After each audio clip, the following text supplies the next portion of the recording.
Yeah, I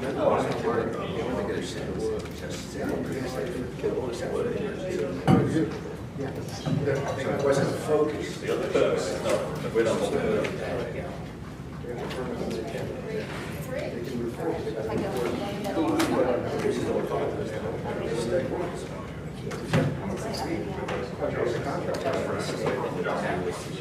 Oh, when they left us, I think he was happy to get they gave their bonuses. He did. They returned the last week, then it's back, so they had to repair, they probably did that 4 or 6 weeks after I.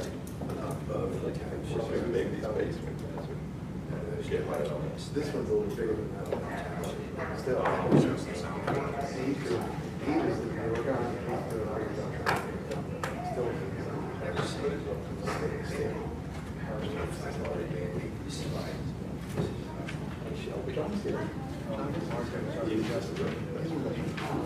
he put his stuff out.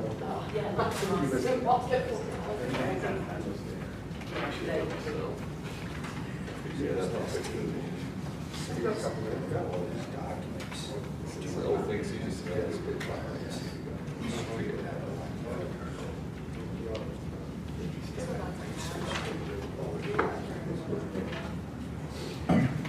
I never had that shirt. He wasn't in his house. He didn't know. Yeah. Well, she said in class, I said, she's a great guy. I think you know, do all that travel. She's looking at this.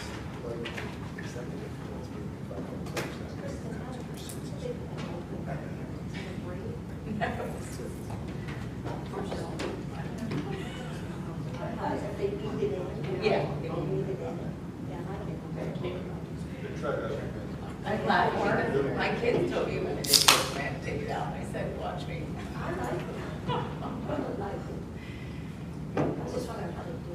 I guess you.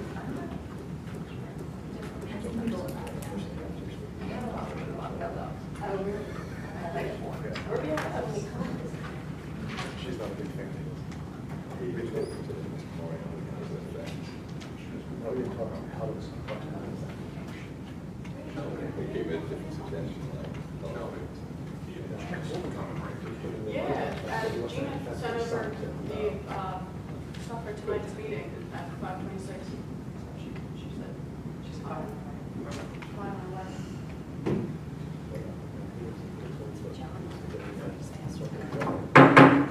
All right, good evening, everybody, and welcome to the West Goshen Township Board of Supervisors meeting for May 22nd, 2024. And we will begin tonight's meeting with the Pledge of Allegiance.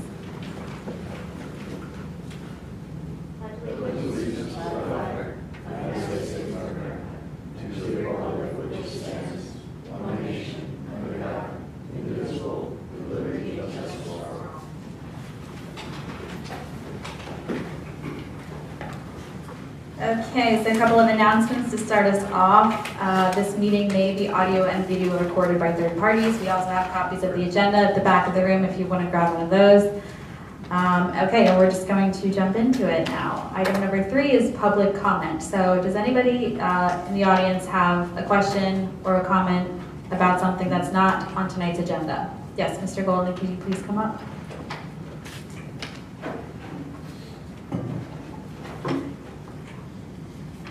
Good evening, Board. There are rooms on either side of this conference room, and there's a community room downstairs, and there's no American flag. So when we meet there, we don't have something to pledge the allegiance to. So would you be able to budget and approve putting American flags in those rooms? That's my comment. Thank you for your question. Yeah, I don't have a problem with buying flags for the township building. I mean, what does the board think? Don't we have a flag somewhere, Chris? There must be an extra one somewhere. It's not being used. I don't know. Can we search around, see if we've got one, and put them in the... Can we have extra flags? Probably not the fringed indoor flags, probably just the outside grounded flags. Okay. So maybe, are we thinking 1, 2, 3, something like that? You have 3. Yeah. 3, yes. Do we need all 3, or just one that could move, or... See the bed? I'll do whatever is directed of me. How about one for upstairs and one for downstairs? So you don't have to carry There it in you the go. elevator. Works. I know what you mean, we put it on the computer when we have meetings. Do we need a motion for that? I'm sure I can find budgetary flexibility for the purchase. I'll leave that up to you, Chris. Okay, thank you for your comment. Is there any other public comment or any questions? Yes, Ms. Swart.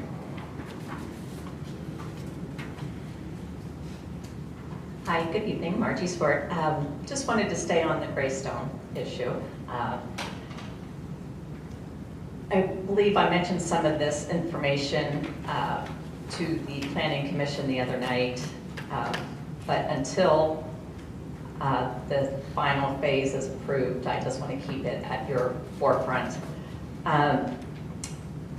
As of December 31st, 2023, special assessments on 128 parcels had been prepaid. So if you prepaid, didn't incur the interest over the next 30 years. So we had over 130 homeowners pay up front anywhere from $50,000 to $90,000 of their special assessments. Part of that money is going towards the open space improvements.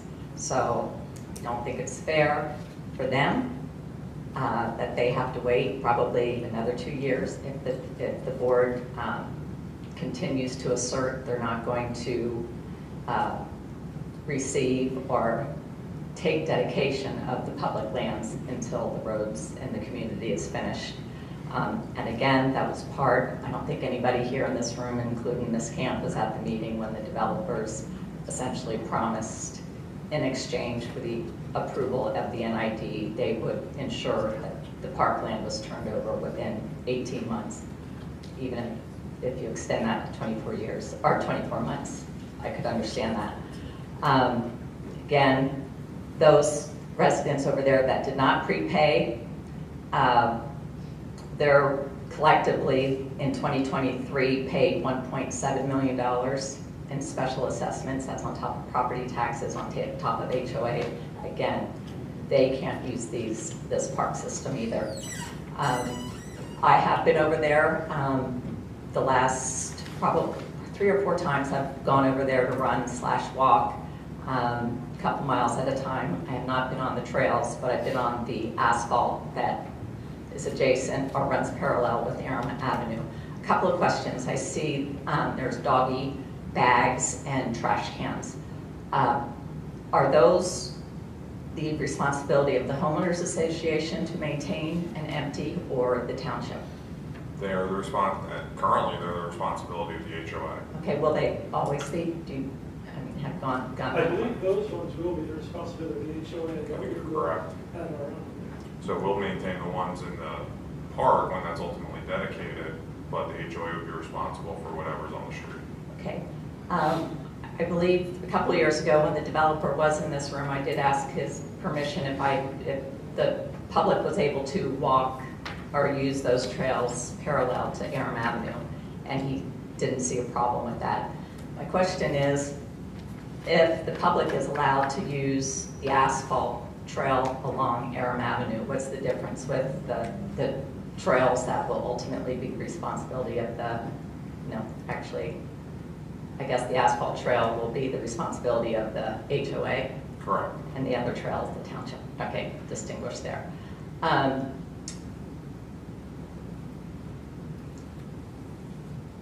There's 14 parcels that were delinquent in 2023, and I know it's the township's responsibility, the solicitor, to mail out late notices to those residents. I'm just curious if Ms. Camp has done that.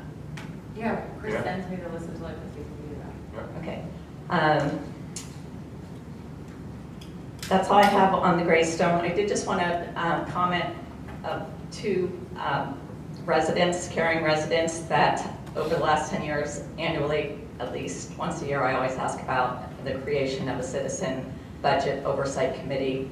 I have been in attendance when Mr. Golden and Dr. White have requested that as well. I did not approach them and ask them about that. We did not discuss it beforehand, but you have 3 diligent, caring, responsible adults that are very involved in this township by attending these meetings.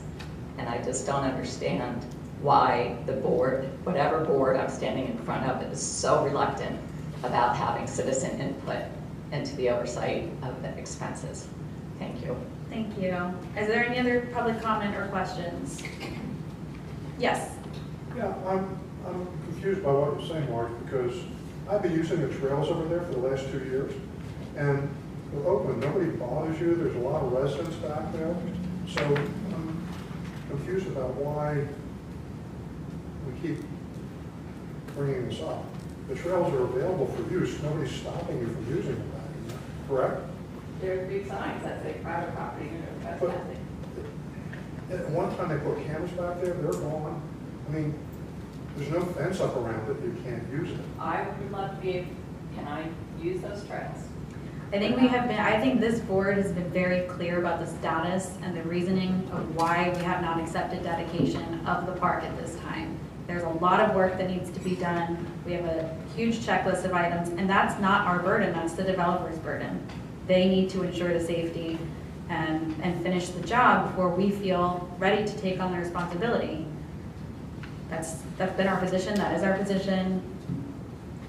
So to answer your question, that's, people have free will. They can go back there. I know they do, I've seen it. So, you know, but it's not our liability at this moment because we don't feel that it's ready. And that's another issue. So when I asked who owns the trails at this point, and it's still Drop-In LLC. So those trails have been improved up to this point with bond money. And so as it stands right now, those bond proceeds have been used to improve private property. So there's just a lot of issues that That's the way it is with any sort of improvements related to a land development project. And additionally, a key piece that you're missing is Brian, as well as representatives from Carroll Engineering, went out and did a punch list. And as the chair pointed out, there was an extensive list that was provided to them. And Brian, correct me if I'm wrong, they have not begun addressing any of those items. Is that correct? Some of the items have been addressed because I can see them from Merritt Avenue, but they haven't requested follow-up inspections to confirm if they've addressed the punch list yet from October of last year. So until they address those punch list items, none of the amenities in Greystone are in a position to be presented to the board to even consider dedication. They have to address the comments from Brian and from Carroll Engineering prior to offering anything dedication to the board, and then the board has the prerogative as to whether or not to accept them. And as the chair stated, this board has been incredibly clear that until the infrastructure work is completed, they are not interested in taking dedication. I apologize if I'm overstepping, but I'm just reiterating the board's position. That's great, and I'm asking, I guess, the board to make it clear to the developer that you will not be approving the final phase 6 until phases 1, 2, and 3. It's not connected. We want them to get done. We want them to get done the buildings so that we can take over dedication of the park and there. That's what we want. Well, I'm going to do what Steve's doing. I hate to do it, but I was here 7, 8 years ago when they said they'd be done. My old bones would do much better on gravel trails than they do on the asphalt. So, and I see kids on bikes 5 at a time back there and other people back there. So I'll do it. I was trying to be respectful of the law, but it sounds like hopefully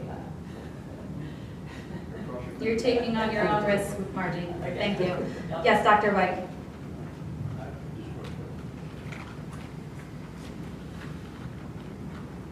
Doug White, West Goshen.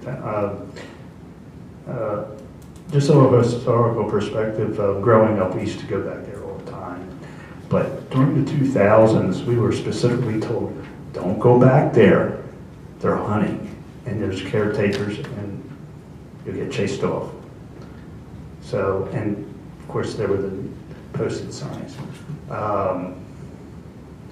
As far as the planning commission goes and all that, we'll certainly take Margie's comments and listen to them, but since this has already been approved, December 2016, so we can't, if we say no, they'll appeal a big mess. So what we can do is encourage, if she makes good points, but at the same time, the board is right too, because I've been through all this with my dad. You have to make sure it's all done before you take ownership. Thank you. Thank you. Is there any other comments or questions? All right, hearing none, we're going to move on then to item number 4, which is the discussion regarding just one application tonight. So I was notified that application number 2024-05 was withdrawn. So tonight we're going to hear about application number 2024-04, which is the JAS Real Estate Holdings LLC for property located at 328 West Town Road, also known as the Kia of Westchester, seeking a variance from section 84-52.T1 for a 25-foot freestanding sign that is less than 25 feet from the West Town Road right-of-way. Madam Chair? Yes. Amy Gerber, I'm here on behalf of the applicant. My client is not quite here yet. He has an ETA of about 10 minutes away. Would you mind coming back to this application? Absolutely, yeah, we can move on and we'll come back to it. All right, thanks so much. Thank you. Okay, so with that, we'll move on to item number 5, which is the continued discussion regarding a proposed amendment to Chapter 57, Park and Recreation Areas of the West Goshen Township Code of Ordinances, and possible authorization to advertise. Mr. Bayshore, do you want to introduce this? Yes, Madam Chair. So before the board this evening is continued discussion regarding a proposed amendment to Chapter 57 of the Township's Code of Ordinances. This was previously discussed at the April 18th meeting of the board. The prior discussion pertained to the attendance threshold where presence from the West Goshen Township Police Department would be mandated. During the discussion at the aforementioned meeting, the thresholds discussed were 250 and 500 attendees, noting that 500 attendees has been used in the past as a determining factor by the township. Ultimately, it was determined that 250 attendees would be an appropriate threshold, but it was noted that the board wanted input from the police department's traffic safety unit and the park and recreation director. I'll note that the park and recreation director, Ken Lear, is here this evening to answer any questions that the board may have. As part of this, we analyzed large events over the last 15 years, and Ken did an excellent job separating them out between picnics and charitable events into categories of 250 to 499 attendees and 500 attendees. The proposed ordinance was also reviewed by the Park and Recreation Board at their meeting on May 15th, and they recommended that the threshold be set at 300 attendees. Additionally, they recommended that the board consider language in the ordinance to outline that the township can deny permits for park use to anyone for violation of park rules or permit agreements. We did send the information to the solicitor. We felt that the latter required further discussion by the board, but the former had the 300 attendee threshold has been added to the ordinance that's before the board this evening for consideration to advertise. Okay, thank you very much. So first of all, thank you, Mr. Lear, for providing us with this breakdown of picnics and events that have happened over the last 15 years. I thought that data was incredibly helpful to have. And so now before the board tonight, per the recommendation of the Park and Rec Board, they came to the number of 300 as opposed to our previous number of 250, as Mr. Bayshore stated.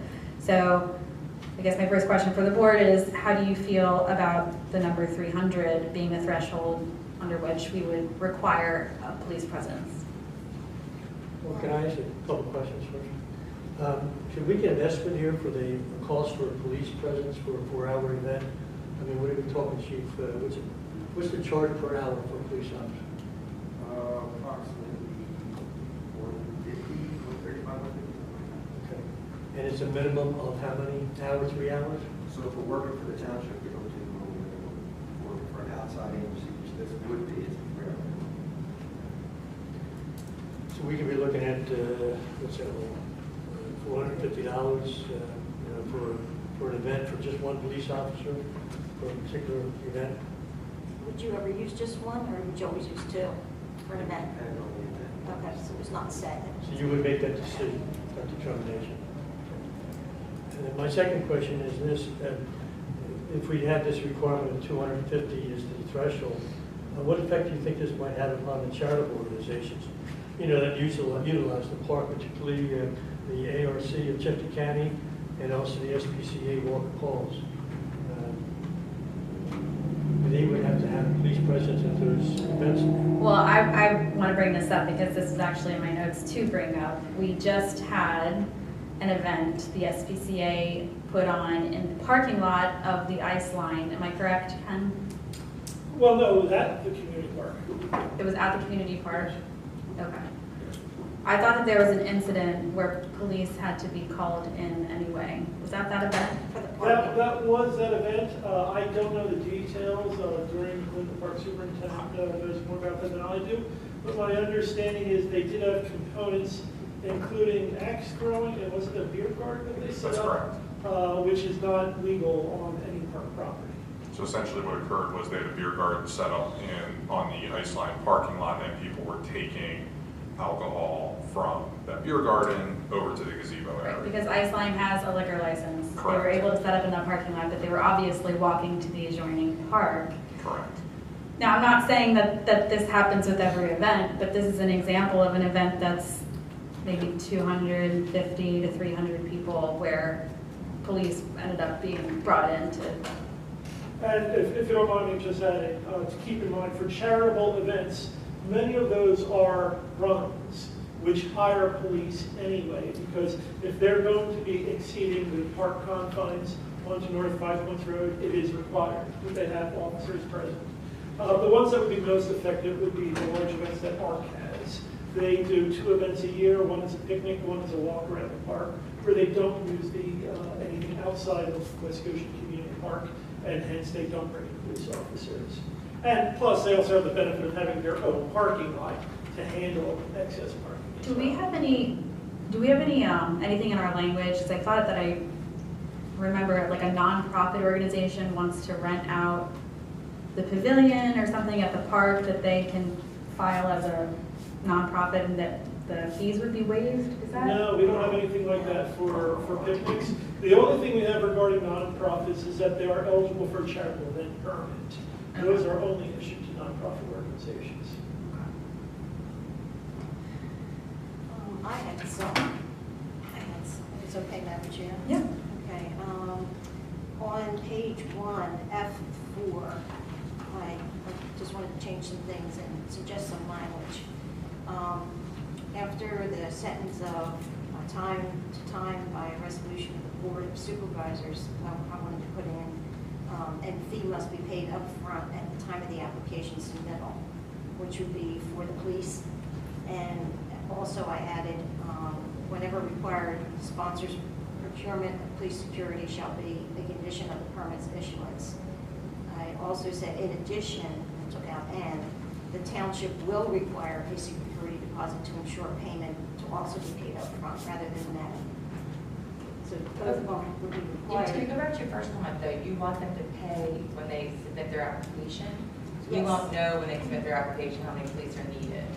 There has to be an evaluation. When the application's approved, maybe, because the problem is we had one event where they still didn't pay for the police presence. So prior to It was issuing the recent. permit? Yes, Yeah. prior to issuing the permit. And the security deposit should be paid up front too, prior to issuing the permit. So anyway, we want to put that language in there. You don't have to use my language, but just as long as it's included. You actually issue a permit then, right? You actually. Yeah, I mean, they basically, we sign and date and receipt the application, and that becomes the permit. Should I say an approval of the application? Is that a better way to say it? Sure. So just so I'm clear, there's the 3 elements to this cost. There's the permit fee, or, you know, for the event itself. There's the security cost that's estimated upon the permit review by the traffic safety unit. And there's also a refundable security deposit. So those 3 components go together to determine the amount that you're going to ask. Is that correct? There's also another fee, just to make it even more confusing, a $1 release and indemnification binding fee. They had to pay when they submit the paperwork. But yes, typically for most events, it's the security deposit, the payment for the fee, and the release and indemnification. And then if police are involved, then yes, there is a separate fee for that. And the thinking is that the fee for the picnic is to offset the cost, or at least some of the cost of the staff that is brought in for that. That is, right now, there is a committee of the Park and Recreation Board that is looking at that to make a recommendation for the budget for next year to upgrade those fees. Thank you. I'm confused a little bit. I'm sorry. So they pay an application fee, and then the security deposit, is the security deposit just for the police? For how much? No, the police no, the cost? security deposit is a security deposit just in case they Damage crash to the the park. park, damage, exactly. Got it. We Well, so that is paid, the security deposit would be paid prior to the approval of the That application. is correct. It says may in here. It says May Okay, here. yeah, I guess I thought that's where I was confused. I thought that security deposit was to pay, security deposit to pay what the. Oh, to police pay for cost. security, no. Okay. But the ordinance should say all that should be paid up front, especially if it's being done now. So when are we requiring the payment for the police, is my question. Well, most picnics do not require police presence, So if they do, when are we requiring payment? Well, that is handled separately through the police. You guys usually get that beforehand, correct? I don't believe so. Well, No, no, I if believe it's paid in their after. application, they're saying that we're gonna have X number of people, and if it surpasses that threshold, then they should pay the fee, because we know they're gonna have at least one officer. Yeah. And then if through whatever process, they work with the police think that it's the kind of event that needs 2 or 3, then they would, I guess, have that conversation, and they would pay the rest. In the past, what had happened was I would get them in touch with the police would do the logistics, and then the police would bill them separately. Right, that could have happened after you approved the application. Yeah, I was Right, not so I think involved. we should word it that all of the fees, like, you're gonna have to do an assessment based on their application, coordination with police, but before you actually approve the application, you need them to pay the application fee, a security deposit, and the estimated cost based on the number of police you think are coming. And if there is a concrete cutoff, then we will know that, okay, it's going to require this. The only thing that we would not know as the Park and Recreation Department is 1 or 2 police officers. That's something that would have to be. Right, but I think you can be doing that based on the way this is worded. We have criteria in here that what you're looking at, but you and the police should be coordinating that and make that determination before the application is approved. Okay, so I can fill that in. Yeah, because it, all fees. All fees paid up front, yeah. Yep. Prior to the event. Yep. And Ken, correct me if I'm wrong, but a lot of the larger events, they recur like annually, like the SPCA occurs You are annually. correct. You So- are correct. The charitable events, and again, not just the charitable events, but like, again, Mark has 2 events. One is a picnic, and one is a fundraising charitable event. So I think my point in that is that Ken and Sergeant Greiser have been doing this long enough that they'll have a good idea probably on the number of police that are needed for those events. And they'll know up front, because we Yeah. have to plan for it anyway, so. So then the second part to this was to talk about language that essentially allows the township to retain the ability to deny a permit the following year or whatever, the next time an organization wants to apply for it, if they have in some way, shape, or form either violated, the agreement of the park or acted in bad faith. If I may address that, the Park and Recreation Board felt strongly that should be codified in the township code. However, when we presented to the township solicitor, Ms. Gant, correct me if I'm wrong, but the opinion was that the discretion that we would have on that could very much open the township up to challenge. Yeah, I get worried that, you always worry about whether the township is discriminating against who can use the parks based on the type of message that's being conveyed or the type of event that it is. So anytime where you're saying like, and again, without knowing the circumstances of what the violation was, I don't want some ministerial staff person to get caught in making that decision and then the township getting sued to say, well, you're not letting us do it because you don't like the message that we're conveying at this event. That's what my concern is in terms of the First Amendment rights and things like that, like the speech that goes on, the assembly rights that people have. I just fear that.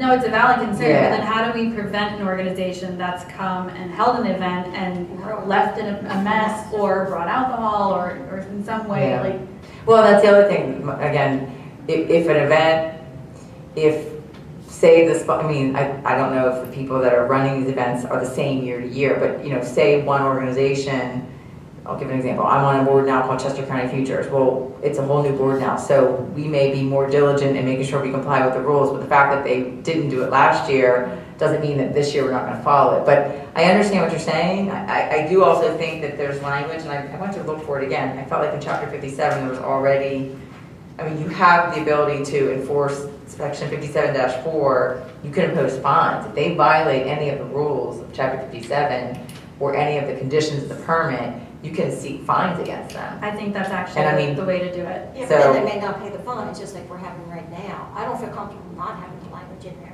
Well, the Because fine- I think if there's facts that they destroyed You things. can't just not pay a fine though. Because the fines wouldn't get levied by the township, they would get levied by district court. there's also a section already in your code. It's under Section L, paragraph L, rules and regulations. It says any person violating this subsection, which is the posted rules of the park, shall be subject to expulsion from the parks and to prosecution if warranted under the law. And then the warranted part under the law is Section 57-4. So technically speaking, if while the event's going on, and I'm not suggesting this is easy to do, but you could pretty much stop the event if what they're doing is in violation. You could say, cite that section and, okay, the event's done, get everybody out, you're violating the rules that we established through our Chapter 57 or through the issuance of the park permit. Yeah, but it's not that clear. Like, you know, one event, it took the parks people 8 hours to power wash stuff. Well, you should be billing them. I forget about what Chapter 57 says. You have the right as the owner of that property to charge somebody who damaged your property the cost to fix it. You have that, that's a civil All you have right. is a security deposit, which the check bounced. So we're in a Well, situation. they've actually, I think it was Monday or Tuesday, either Monday or Tuesday, we got the replacement check. Okay. But With the there could fee. be- But there could be incidents like that. So it's not, it's damage, but it's not damage. It took our parks people a lot of time to clean up. So I'd rather have something in there that says, you know, if you violated or caused damage, something concrete. Maybe it's too open the way it's written out, but maybe something more concrete that says we do have the option to deny it for whatever Sounds to me reason. like we have the language, it's just a matter of enforcing it. Well, 8 hours to clean a park because of damage it was done, is that really a violation of what Kristen just said? Well, no, there would be a section probably I think there is a section of no person shall injure, deface, remove, cut, dig, or damage any of the property at the park. So I think they were in violation of Section 57-3B, and you Yeah. could have cited them. So, But next year when they come along and ask for the same permit for the same event, we can expect the same, you know, and you can't deny it either. Because but you're assuming that because they did it this year, they're going to do it next year, and that's not an act. You don't know that to be the case. You don't know that. You're saying that, and again, I don't know. I think I it's a severe enough fine. Yeah. Or if we, I mean, security deposit's only what, $100? That is correct. Maybe that's what you increase. Which Maybe maybe you- you change. Yeah, maybe So you it could increase increase that. security deposit, right? The only thing I would caution against is that is a very small minority of picnics, and it may be very onerous for the majority of picnics, that may be 25 to 50 people, families having a graduation party, to be expected to put up $500 and $1,000 up front. You mean for the security deposit? I agree with you, Ken. Well, And can we- that's why I think if we look at fines in relation to that section of the ordinance of our code, can we do that? Your fines, I believe right now are a minimum of $100 up to a maximum of $600, I believe. I think under the second class township code, you increase them up to So $1,000. technically, Not for civil. we did have the ability to cite an organization up to $600. But now you have to go to court. You have to- Yeah, I mean, I guess, let me do it this way. Let me look at this is not something we have to recreate the wheel, right? There's a lot of other municipalities that have park regulations. I didn't have the time to go look. I think if we write it in a way that it's substantial violations on a continuing basis, right? So it's not just one time, there was one violation, and then you say, no, can't use it again. But if we have it be that it's really on us to say that, you know, and prove a case that there were like considerable violations over a period of time, maybe 2 or 3 years in a row, that then you can deny. I mean, what I would say is that now that we're concerned about this organization and what they did, we have to make sure that we vet it better next year and put the protections in place before the event occurs, whether that's having another police officer, whether that's having another staff member, and make sure that those costs are covered. But I do want to make sure that it's not just written in this way. The township reserves the right to deny the permit if a violation occurs. Like, I think that's too broad and too discretionary for somebody like Ken to have that, and I don't want that to fall on him. No, I agree with So you. if it can be worded in a way that it's repetitive violations, substantial serious violations that cause damage to the park, that kind of thing. I know, but even if you go the repetitive route, you're still assuming that the next year they'll do the same thing, and each event has to be treated as its own thing. It's a separate contract for each event. I'm not like, well, think about Anyway, that. Yeah. We need to look at. Why We don't don't I have to look- decide. The only thing I want to say, Ken, is I know you have a committee that you're working on. Maybe we can consider different security deposits based on the total number of people that are going to be at the park. Maybe 25 people is $100. You know, you have kind of gradual, and then when you have 500, maybe it's $500. I don't know, something like that to consider. So then, as far as passing this tonight, is this something that we're now going to table until our next meeting? Then why don't you give me some time to look at that, Yeah. how we can appropriately word that to get to what you're trying to achieve. Let me ask you, Ken, another question. But have you ever had a situation where you have had, some folks rent the community park or any other parks, and they committed some violation, and they come back the following year and you say, look, folks, we had a problem last year. This is what happened, and you need to do this to make sure it doesn't happen again. Have you ever had a situation like that? None that is coming to mind immediately. Usually, I'll be honest, usually if there's anything that even smells of a violation, I'll call them before the picnic. The example I will give is the SBCA group a couple of years ago did advertise that they're having their charity event at Community Park with a beer garden. And I told them they cannot advertise that it's fine if they have it. Iceland has their liquor license. We can't do anything about that. But they cannot say this event is at Community Park with a beer garden. They need to specify the beer garden is at a separate location. So, I'll usually talk to them in advance if I get with anything like that. Well, we had a situation, just this past month where there was a celebration there. I'm probably going to mispronounce it, the Keto Holy celebration, where they would paint each other with powder. And a lot of it got all over the place. And it required a extensive amount of cleanup afterwards, from what I understand. Yeah, and we took an extraordinary step with that, which was, again, there were concerns before the event, mostly because they kept increasing the number of anticipated attendees above what the permit was indicated for. So the extraordinary step we took was we had a meeting with members of the police department, the parks crew, and the township manager and myself. And we sat down with them and went over all the logistics, including the paint, which, again, took about 8 man-hours to clean up. And they assured us that the paint was going to be dabbed on people's faces, not thrown in the air. Because we've had color runs, it's a popular thing.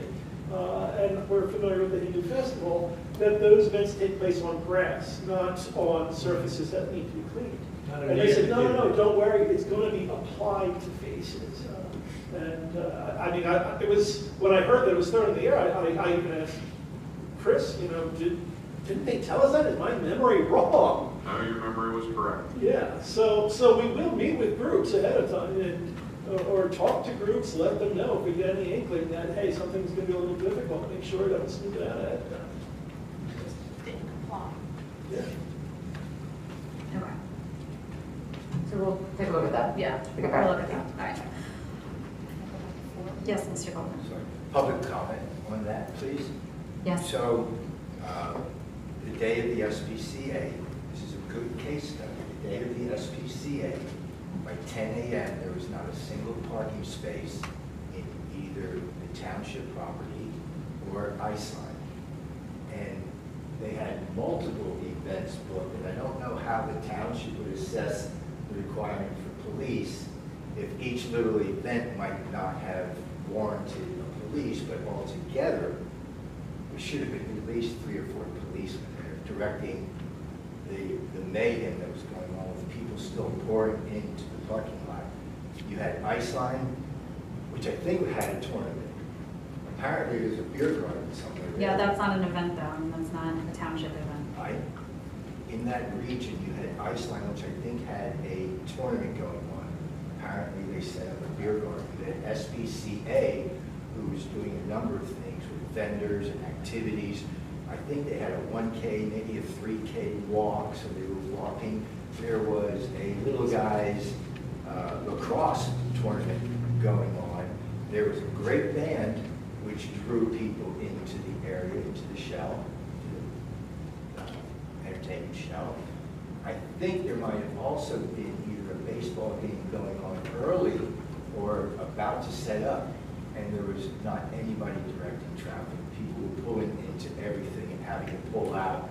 I think I got the last parking spot at 10 a.m. in the morning. So how do you handle, I think it was all overbooked, but how do you handle multiple events and how many police need to be there? Yeah, so that's exactly, I think, what we're looking at. And when I say we, I really mean the Parks and Rec Board is going to be looking at, you know, how we schedule or allow events to be scheduled when there are Little League games going on that already draw a large number of people. And we're going to be talking about police presence, and we're looking at that whole thing and how that integrates together, because it was never really looked at before, and it's obviously causing issues. So I hear you, we are going to be looking at that issue in particular, like multiple events going on at the same time. Yeah, the proposed ordinance specifically says in determining the number of officers that are needed, the following factors will be examined: other events and activities occurring at or near the same time and location of the proposed activity. So Ken will, can investigate. He knows what other organizations may be using the park. He can check in with Iceland or the Ark, that kind of thing. So that will be something they will look at,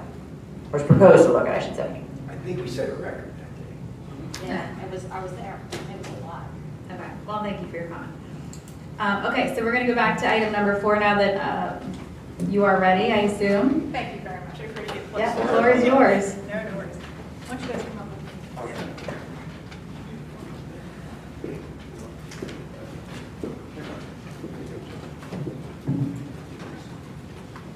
Hi, guys. As I mentioned earlier, my name is Gina Gerber. I'm representing the applicant here this evening with regard to this zoning hearing board application. We are here this evening with respect to one provision of the zoning ordinance. That provision requires that a business freestanding sign be set back from the road right-of-way, equidistant for the height of the sign. So in this particular scenario, what is being proposed is a replacement sign of the freestanding sign for the Sabala Kia dealership, Kia Westchester, along Westtown Road. I think the batteries might have done it. Better? There we go. Thanks, please.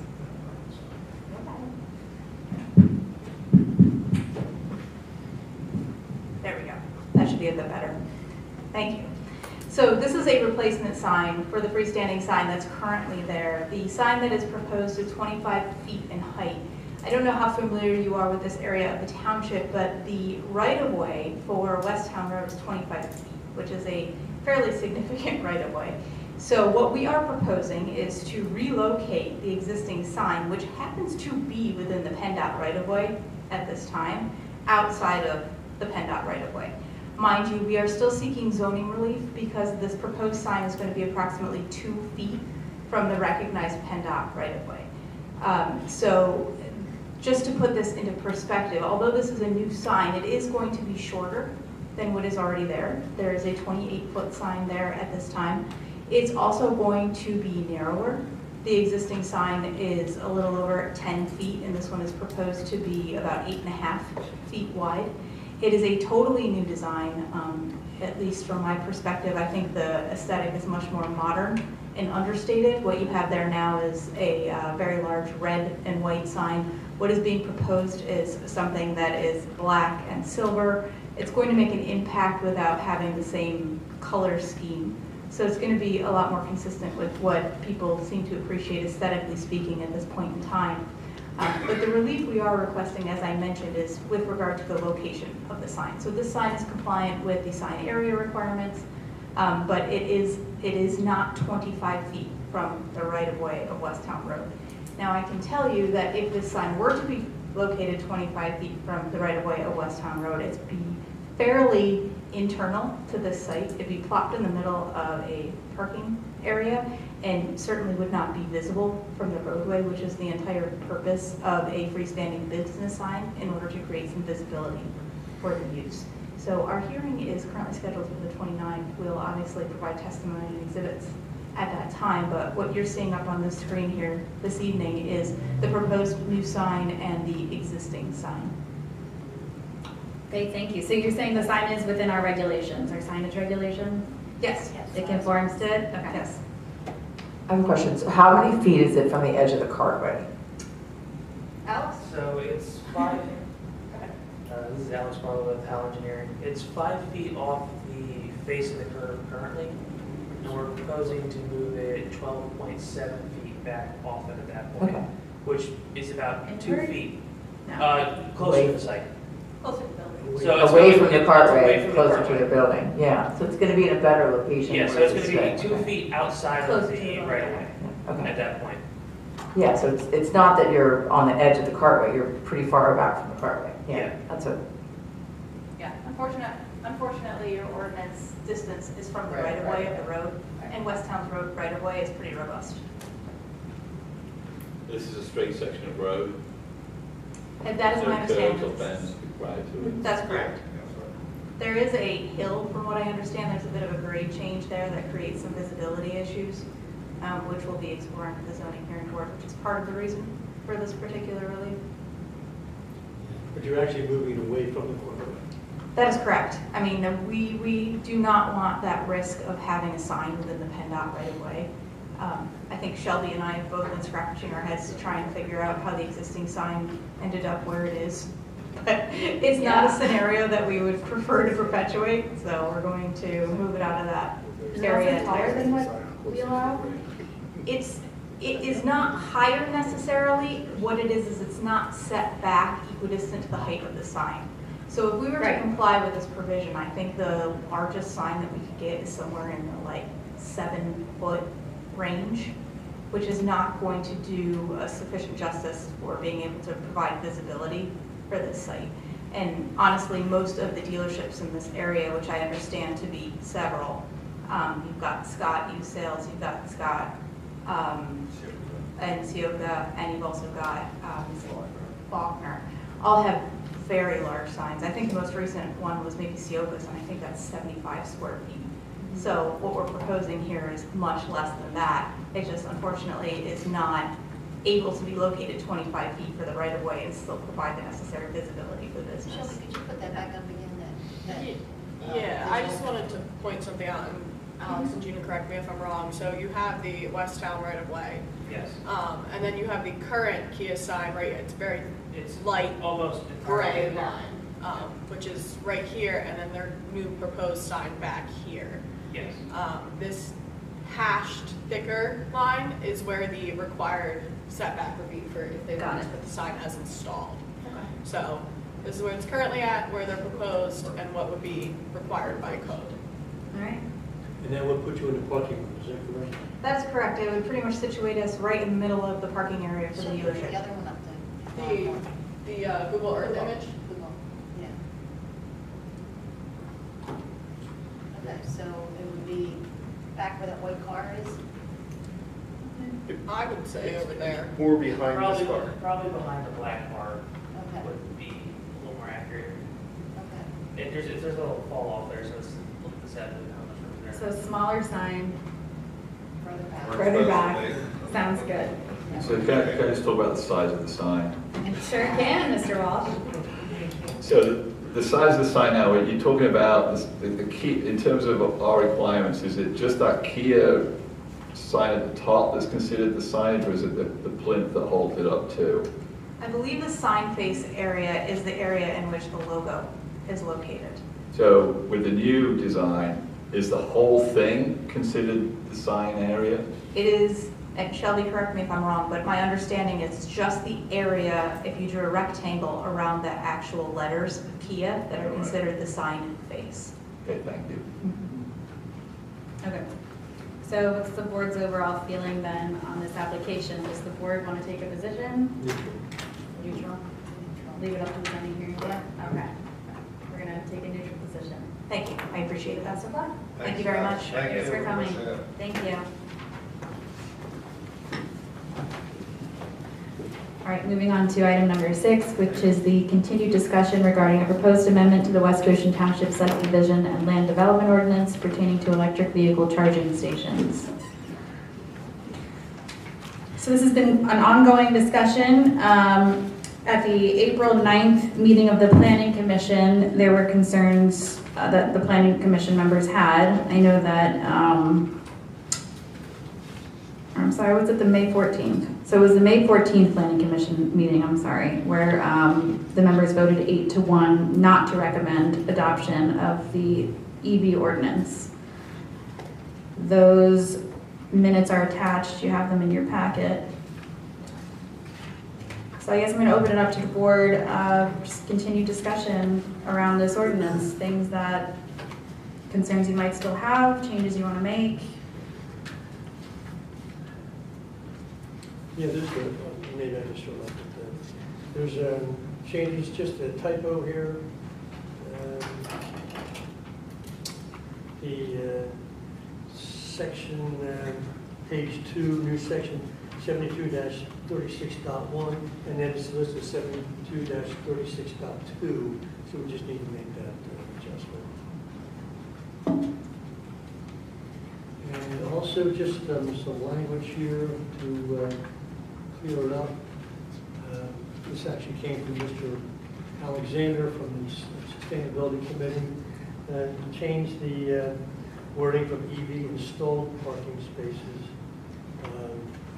to, what was that language there, Henry? Do you have that language there for that? Where are you at? What page are you on? This is on page 2.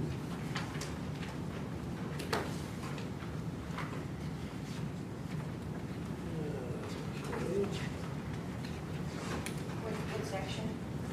It's on 72-36.1. What's your concern? What's the issue? Well, the issue was just some of the nomenclature there.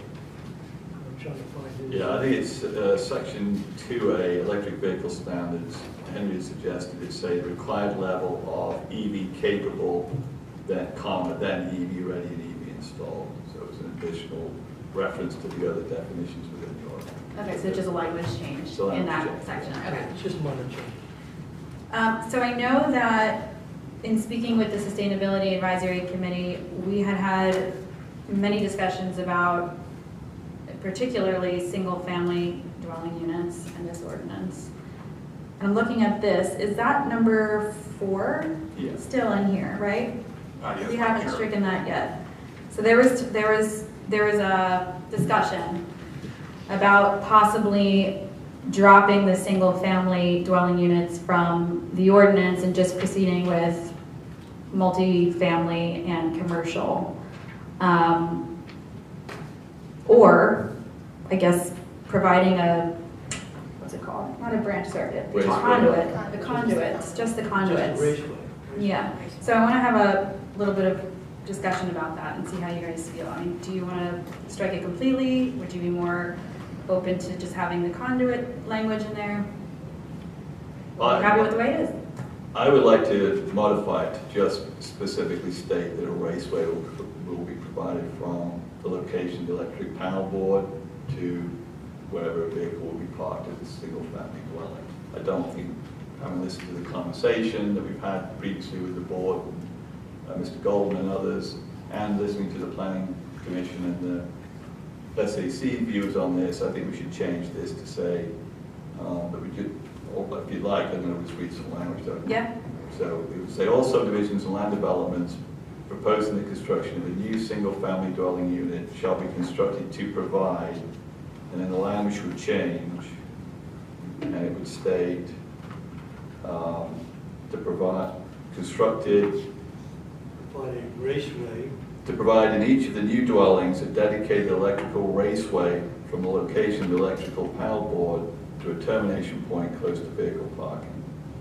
Conduit should be sized to accommodate future wiring for potential level 2 EV charging station. Is a raceway and a conduit the same thing? Slightly different, but Raceway is more of a generic term, because your conduit would be a raceway. But raceway is. it's like a raceway includes securing mounting bolts for conduit and other things associated with the actual physical With the Yeah, conduit. but the conduit is just The a race, piece of the conduit. raceway is the The whole whole thing. shebang yeah. to encase the conduit or do Yeah, whatever you need it's to. secured, bolted, all that. Yeah, and a raceway, all conduits are raceways, but there are other raceways that are not conduits. Yeah, And so we'd be dropping the branch, dedicated branch circuit Yes. and overcurrent protection yes. language? Mhm. And Sean, you have that written down, and you can email that? Yes. Okay, thanks. I wonder if we should even not be specific on the level that's required. Don't put a level in there at all. First of all, technology's going to change, the level's going to change. Just Well, put if in you're there, not just specified, so we put in a just quarter dedicated. inch conduit that can't handle a wire to do level 2 charging. True. So you want to say at least a standard that you're looking to. But that's going to change, and then the size of the conduit's going Well, I to said a change based minimum on the level size two. of the battery also. Instead of minimum level. Well, 2. and So- I think with changing technology, which is a valid concern, I think that we have the ability, correct me if I'm wrong, this is going, I guess we always have the ability to come back and change the language and update it as needed. It would just go through the normal land use amendment process. But also because it's in Saldo, if somebody came to you and said, well, now the technology's changed and this is what I'm doing instead, you have the right to approve that. Well, what's Without wrong? making a change in the ordinance behind it. What's wrong with saying now to accommodate future EVCS installations? Period. You don't need minimum level 2. Well, no, to Sean's Language. point, they could put any conduit in there and say, I installed the conduit, and it's not gonna do anything to help someone charge their car. It is, because you're saying to accommodate future EVCS installation. Yeah, but EVCS level 2 requires a certain size of wire, and it's going to be higher than if you only put in a conduit to manage 110 volts. And so is the size of the battery going to require different All I'm saying is we conduit want a size? minimum. If you want something bigger down the road, we can change it down the road. This was also language that the SAC recommended. I'm fine with the level 2. The other thing we need to change is on section 3. D2, construction documents, needs to have an exclusion now for single-family dwelling units. So, construction documents, parentheses, excluding for single-family dwelling units, shall indicate the raceway termination point, etc. Because that's specific to installation of the system. If you're only putting in a raceway, you're not going to have termination and all the other things that are listed in that. Oh, okay. To clarify D2. Is there any language in here about EV parking spaces counting toward the required parking spaces? Like the overall required parking spaces for commercial? Like for example, if they are required to have a certain number based on the size of the parking spaces, that they now don't need to have as many parking spaces? Do you know what I'm saying?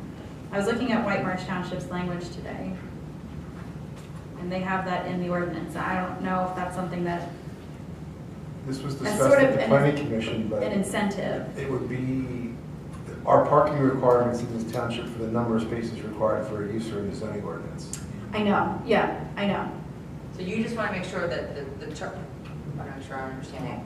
You want to make sure that the spaces that this is going to mandate them to put in as being EV count towards the spaces that they need for zoning. So if zoning said you need 100 spaces for this use, and this says 10 of those have to be EV, those 10 count for part of the 100. Yes. I think it's implied. I mean, I think it says a minimum, basically, they're only going to put in what they're required to put in most cases. So I know, but there's also some like and this, actually this is from the Bucks County Planning Commission. So one of the things that, like example language that they have is like a parking space prepared with EVCS or EV ready equipment may count as at least 2 parking spaces for the purpose of complying with a minimum. So that's different. So what Yeah, you're doing, like an yeah. So if you want Yeah. to incentivize, I mean, that's a policy, and I don't know how that works because theoretically, your zoning ordinance says you need 100 spaces for that particular use because you need 100 spaces for that use. So by now saying, well, now 2 instead of 100, you only need 98. If one of them's EV, well, you need 100 spaces. So it's almost like mixing apples and oranges. Two different policies you're trying to achieve. The one is you're trying to achieve that you have enough parking for the use, and the other is you're trying to encourage that they be EV parking. So they're not really. Does that make sense? Well, yeah. I mean, I'm not saying it's about. I'm just saying it's. I don't know if I would worry that by saying, and you, I understand you want to incentivize them to do that, but then are you left where they put more EV in, and then you're left with not enough sufficient, just regular parking spaces, I don't know.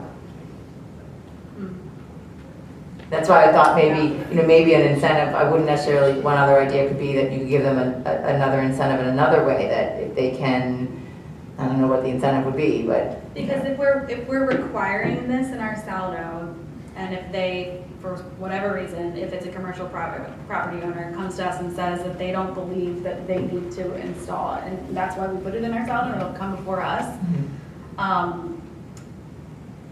lost my train of thought. I forgot where I was going, but. Such alternative plans can be reviewed by the township engineer. Yeah.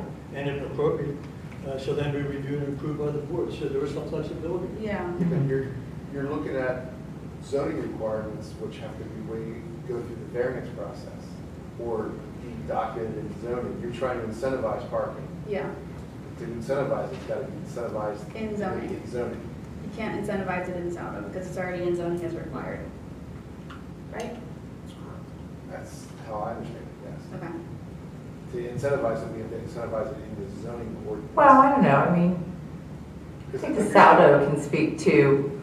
Because you're saying here, so like, for example, in here, for all new non-residential developments of at least 10 spaces, 1 is required. Well, now, if they're required to have 10, and you're going to incentivize it and give them 2, now they're down to 8. Right. But, Which changes, I know, because they're required to have it in the zoning. yes. So how do you get around, if you incentivize the salary, how do you get around the parking count incentive? Well, if they come to us and say our minimum required parking spaces are 10 spaces, and we don't want to put the charging stations in, if they look in the saldo and we say, well, now if you do charging stations, it'll count as 2 parking spaces, they might be more willing to put in the EV charging spaces to have it count against their total number of parking spaces. I don't know, I don't think anyone's ever really, other than multifamily dwellings, there's not a lot of uses that aren't put in the parking spaces that think that your ordinance requires. The only time I see it as an issue is multifamily, because they don't want to put in, they'd rather have more units than parking.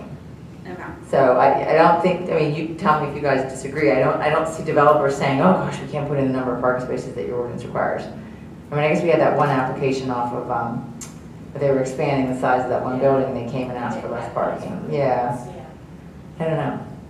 Well, maybe that's a separate discussion, Yeah, the but incentives. maybe down the road, we could, Yeah. like, Okay. take one step and then see what needs to be Alright. changed down the road. Sounds good, okay. So then, where are we with this? We're gonna change that language, but are we ready to?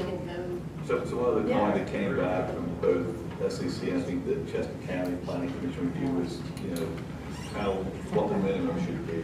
I've heard different opinions as to what the minimum number of parking spaces should be for these other uses.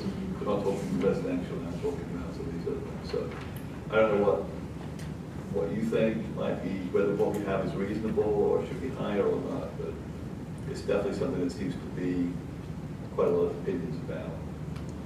Like the percentage or the number? Percentage or the 10 or 25 or some kind of, minimums. I mean, but we vetted that thoroughly enough at this point. So that was vetted through the SAC back at their meeting in late February. And I believe that the determination was to leave things the way they were and let the board make a final determination. If I'm remembering the past conversation, the board was comfortable with the percentages that were outlined. We have discussed it before. I believe so, yes. If it doesn't quite satisfy our needs, we can change it down the road. So Correct. The county suggested the township consider an exemption from the proposed electrical legal standards for parking lots under a certain size. And that was discussed by the SAC 25. at their, SAC at their meeting on February 27th or 28th. And they're recommending the PennDOT model ordinance language recommends that businesses with 25 or fewer spaces are not required to install make-ready or EVSE, also known as charging locations. And that was specifically discussed by the SAC at their February meeting, and it was determined to leave things the way they were. So a developer could come along and say, yours is more restrictive, we prefer the PennDOT approach, could you give us the relief to 25 or whatever else, and we could consider that at the time. The board could consider a waiver for that. Yeah. So then if that's the case, Sean, are you comfortable with the language that's in here for the time of that? Okay. So just so the board's aware, with the changes that would be made, this will have to go back through County Planning Commission review and back through our Planning Commission review. We did not advertise it, so it doesn't have to be re-advertised. Yeah, that's true. So, All right, so then do we need It to is what it is. vote on sending it to the county planning commission and our planning commission? you could authorize it for advertisement, it would kickstart the entire process. Okay. But it wouldn't be considered probably until your first meeting in July at the earliest. All right, so then is there a motion to authorize ordinance?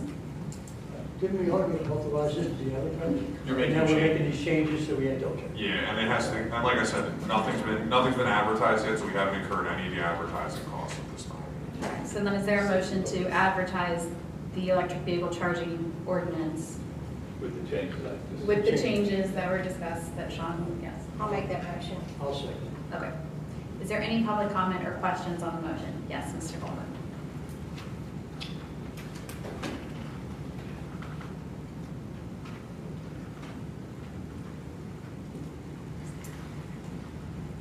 Charlie Golden, West Goshen. I did send out an email with a little bit of my study done, section 1. I hope everybody received it, but I can't imagine you had time to really review it. But you are touching on the correct subjects. But first, I have a question about the agenda. The agenda that I looked up a couple of days ago said that there'd be continued discussions.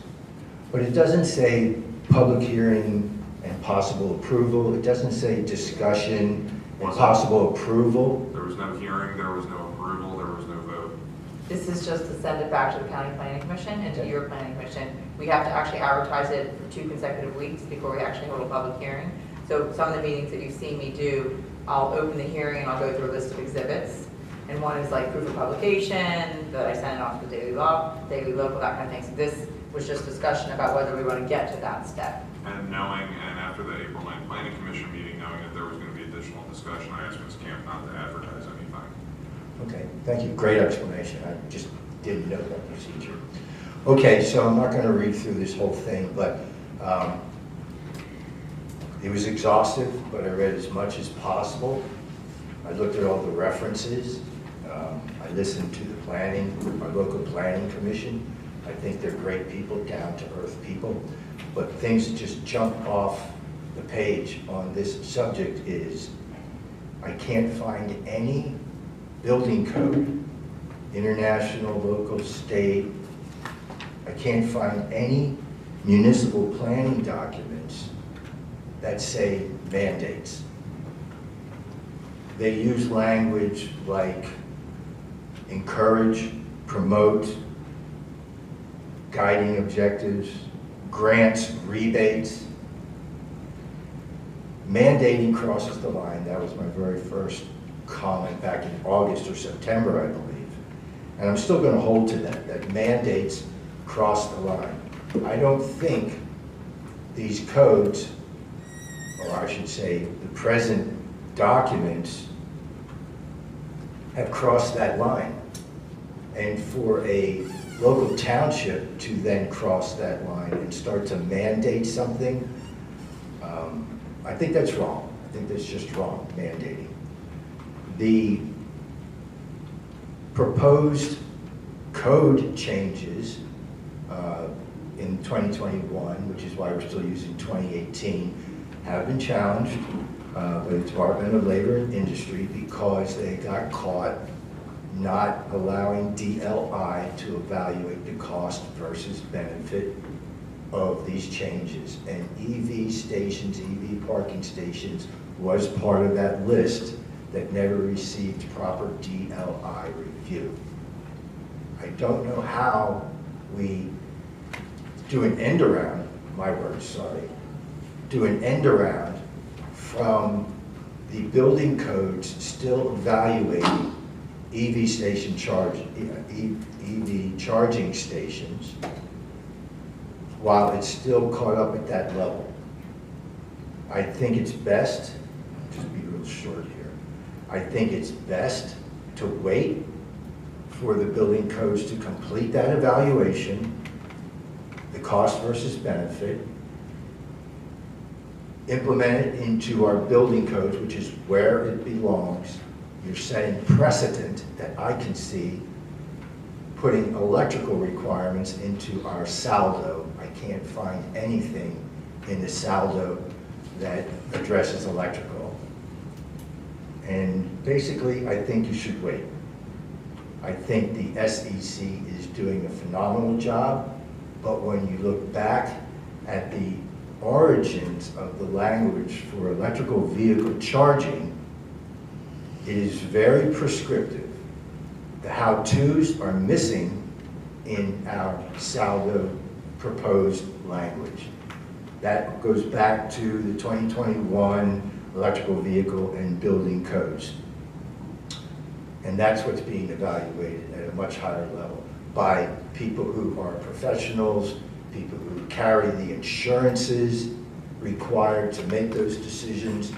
And finally, I will say is if we do this, if the ordinance passes through and the township accepts the responsibilities for mandating people putting in specific electrical upgrades in new and existing units, that's a pretty big responsibility. And I don't know that your insurance covers you making those type of engineering decisions, which are meant to be the official building code decisions. Anything else would just be repeating myself. I do plan to continue this study.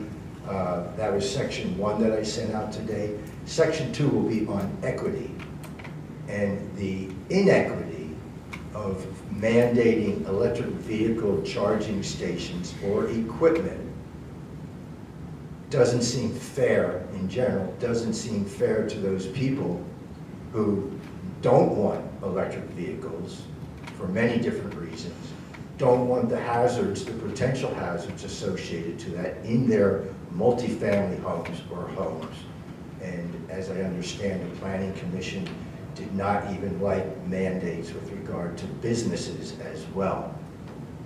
And I think this is taking on too much responsibility here at the local level. I would appreciate that if you would send it back to the SEC and have them reevaluate this with regard to the current actions that are happening in the regular building code reviews. It might provide a better path forward. Thank you. Thank you for your comment. Does anybody? Yes.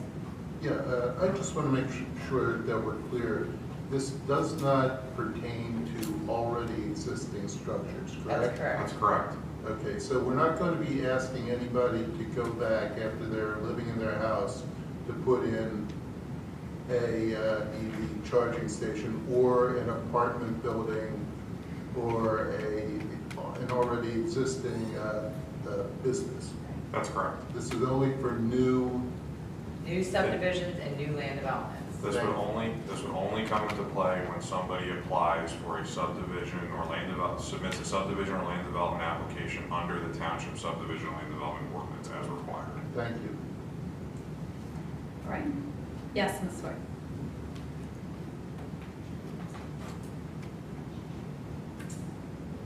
On page 3 of the ordinance, proposed ordinance number 4, all subdivisions and land development, new single-family homes. That language is being changed by Sean's suggestion. Okay, but he still did read at the very last sentence, what they wired receptacle or raceway terminating close. Oh, that whole thing is struck? Oh, so, okay, I was gonna say, what's the definition of close? Mr. Walsh's suggested language that the board accepted was just the raceway. Okay, I didn't hear that part, that part was struck. I heard part of it was struck, didn't understand that. And I got a copy, Mr. Golden provided me with a copy of his white paper, and the few minutes I had to look over it, I particularly like the PA municipalities planning documents. There's no mandates in there. Words like encouraged and promote, guiding objectives, again, encourage. I would prefer to see words like that instead of the word shall. Thank you. Thank you for your comment. Okay, so we have a motion and a second. We're ready to take our vote. All in favor, please say aye. Aye. All opposed? Okay, hearing none, motion carries 5-0. Moving on to item number 7, which is a public hearing and possible approval of ordinance number 5-2024, amending Chapter 7, Township Manager of the West Goshen Township Code of Ordinances. So this is a hearing because you are amending an ordinance, which is Chapter 7. We advertised tonight's hearing in the Daily Local on May 13th. I also sent a copy of the ordinance, the full ordinance, for public inspection to both the Chester County Law Library as well as the Daily Local, and I did that through an email on May 8th. We talked about this at the last meeting. The language in section 7-2 and 7-5 of the code, which addresses the township manager, we had to tweak that to be consistent with the second-class township code. So the appointment of the manager happens by the Board of Supervisors. The manager serves at the pleasure of the board, subject to any contractual rights that the board, under the second-class township code, the board is not required to have a contract or any sort of an agreement with the manager, but to the extent that there is one, that contract will dictate, what the various rights of the manager are. So that's the change in 7-2, and then 7-5, same thing. The annual salary is fixed by the board. The manager, only if there's no legal obligation to provide a manager with severance. It's only if that's something that's negotiated, if in fact the board chooses to have an agreement with the manager. So it was just making sure that those two sections were consistent with the language in the second-class code, as well as the permissive but not mandatory language with respect to severance and compensation and whatnot. Okay, thank you very much. Does the board have any questions for Ms. Camp or any suggestions in this language? No. Is everybody happy with the way it's written? This is just really a bookkeeping thing, right? We're just reconciling the fact how we have a contract with our code. Yeah, making sure it's consistent with the way the second-class township code is written. Okay, so then is there a motion to approve ordinance number 5-2024? I'll make that motion. I'll second. All right, thanks very much. Is there any public comment or questions on this motion? Yes, Ms. Sword. I've brought this up for probably the last 8 years at least. I believe in the second-class township code, it says the salary shall be paid out of the general fund. And we separate the township manager's salary out of the general fund, the sewer fund. Used to also be another fund, and I'm sure we still do it that way. I understand the township in some ways is very transparent about it. We passed a resolution. It's in the minutes, so it's very clear what his or her salary is. However, I still don't believe we follow the second-class township code and pay the entire salary out of the general fund. It's just not clear when you look at the budget. Okay, so it's a little bit different than what you're covering, but.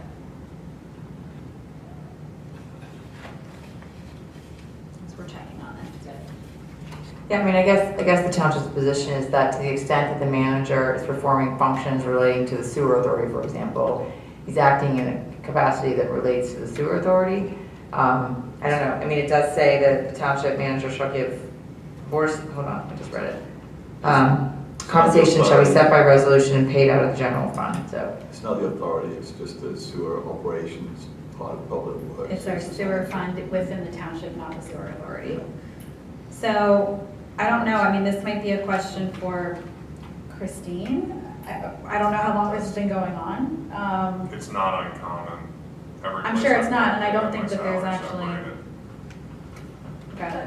It'd be interesting to know why we do it that way. And I understand why, but I'm saying the code says that it shall be paid from the general fund. So is there a way on general fund, a line item for it doesn't matter, because then salary, and then it's just reimbursed? Sewer fund could pay the general fund to cover the cost that you're doing. So it's almost like a distinction without a difference. Well, there really is no difference, but. I mean, it's a budget, right? So it just says where money's allocated. It's all coming out of the same TD bank account, right? Correct. So it's not like you get 3 separate checks. Do you? No. I get one direct deposit every 2 weeks. Okay. Well, thank you for your question. Keep in mind Yeah. when budget season comes up, that it would be nice to have it showing all out of the general fund. Okay. Thank you. All All right, so we had a motion and a second. All in favor, please say aye. Aye. All opposed? Hearing none, the motion carries 5-0. All right, and moving on to item number. I think this came from me. Oh, yeah, sure, yes. Thank you very much. Thank you. Moving on to item number 8, which is a discussion and possible approval of resolution number 18-2024, approving the billing rates for the recovery of certain costs incurred by volunteer fire companies servicing West Goshen Township pursuant to Chapter 37A, Emergency Service Cost Reimbursement of the West Goshen Township Code of Ordinance. Mr. Bayshore, can you speak to this, please? Yes, Madam Chair. So before the board this evening is proposed resolution number 18-2024. This resolution would establish the billing rates for fire companies servicing West Goshen Township to seek reimbursement for certain costs. The board adopted ordinance number 3-2023 on February 7, 2024, permitting fire companies / departments servicing the township to seek reimbursement for certain costs. If I recall the discussion correctly, it was they would bill like insurance companies for mostly if they responded to like a material that was utilized during like a vehicle accident. So I provided a copy of the codified ordinance for the board's review, and as outlined in section 37A, these rates are established by resolution of the board. The attached rate schedule has been provided by the billing company utilized by the agency, by all the agencies servicing the township. This would not involve Good Fellowship Ambulance Company. This would be specific to the fire services side for Goshen Fire Company and Westchester Fire Department. Okay. So these billing rates, how are they set? It is set by a third-party company. My understanding of it, and I'm going to look to Steve to correct me if I'm wrong, it's set by a third-party billing company based on region, and then they bill those out to the insurance companies, and the ordinance just requires that that be set by the Board of Supervisors. The Board of Supervisors review it and approve everything by resolution. Okay, and have the fire companies seen this? This came from Goshen Fire Company, but at the last Fire and EMS Coalition meeting, I brought up that I hadn't received anything from Westchester, and they said to utilize this list because they both use the same company. Okay. And this pricing is approved at all the municipalities and boroughs that the fire companies serve? Well, this is just for it's just for the ordinance. It's based on region. So unless another municipality has adopted a similar ordinance to West Goshen Township, they can't bill for these things. So you have to adopt those would have to adopt a similar ordinance. Do we know if our neighbors have all adopted a similar ordinance? I know some have looked at it. I haven't been asked to provide a copy of our ordinance to anybody. Like with the tax credit ordinance resolution, I was contacted for that. I haven't been contacted about this one. Steve, do you know? No, I mean, this isn't going to be used typically for house fire or normal events. It's used for more larger service. For example, when we were over here at metallurgical, okay, we had to throw away a lot of hose, okay, because once it's contaminated, you can't use it again. I think that's what this is for. It's not for house fire or anything like that. It's for major events where there's a lot of product we can't recover, and that's what I think about it. I have a question on the emergency services cost reimbursement, chapter 37A. In 37A2, recovery of costs, it talks about also reimbursement for personnel hours. So there's two things regarding that. One, shouldn't that also be in the list, maybe not in the amount, personnel hours? And second of all, how do volunteers benefit from that? Yeah, that's what I figured. So ones that are getting paid are getting compensated for that, with the volunteers on it. I would have. Brian says it's in the list on the general services now. Second page is the listing. Second page. What's the bottom? General services. Career firefighters only. So that would cover your full-time staff, like for Goshen Fire Fire police Company. services, is that what that is? General services? No, down.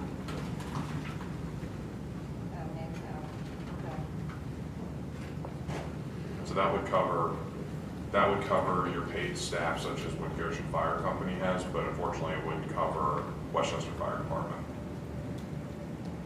Those are all volunteer. Correct. It just seems like there's a disconnect there. All right, is there a motion then to approve resolution number 18-2024? So moved. Thank you. Is there a second? Second. Thanks. Any public comment or questions on the motion? Yes, Mrs. Ward. How does this end up not being arbitrary? In what sense? Well, we're gonna charge and seek reimbursement for this event over there, but we're not gonna do it next week somewhere else. There's a certain level of discretion that you're gonna have to be able to utilize, and it's gonna be based on the amount of material that's used at whatever event. As Steve was saying, there was an event where they had a large number of hose that was contaminated that they couldn't use in responding to an event. There may not be that occurs at the next event.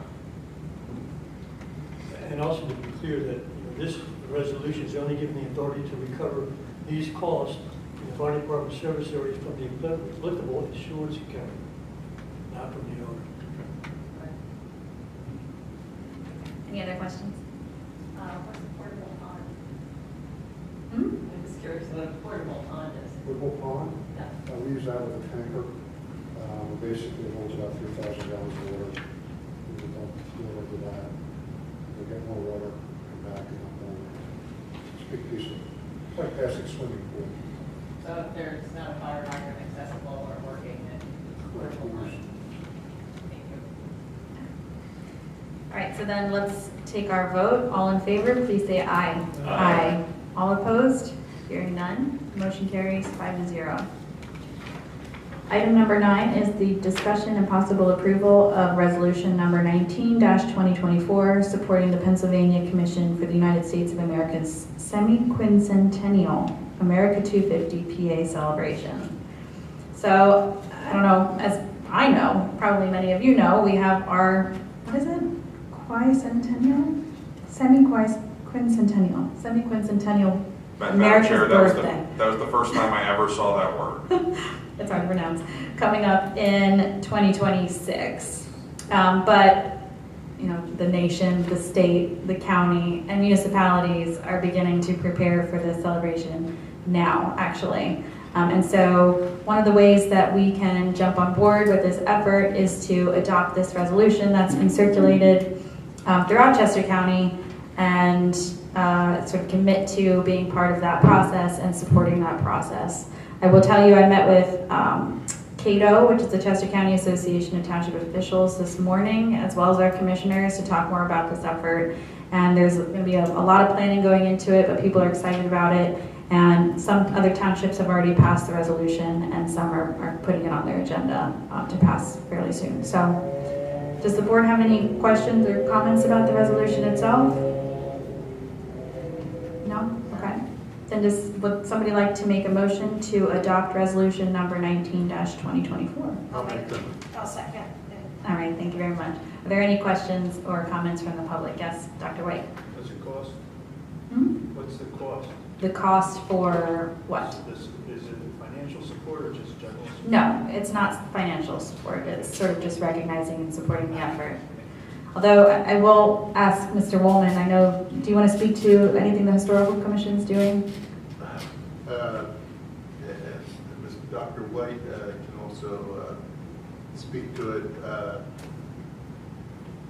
We have a meeting tomorrow evening. I guess one of the questions that's coming up is, as far as financial support is concerned, is the township going to put in any money for that, or is that supposed to specifically come out of the coffers of the Historical Commission?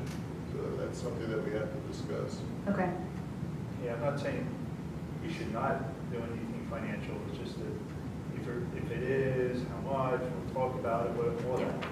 But Absolutely. My understanding would be that by the time we get to budgeting for 2025, that's a year, right?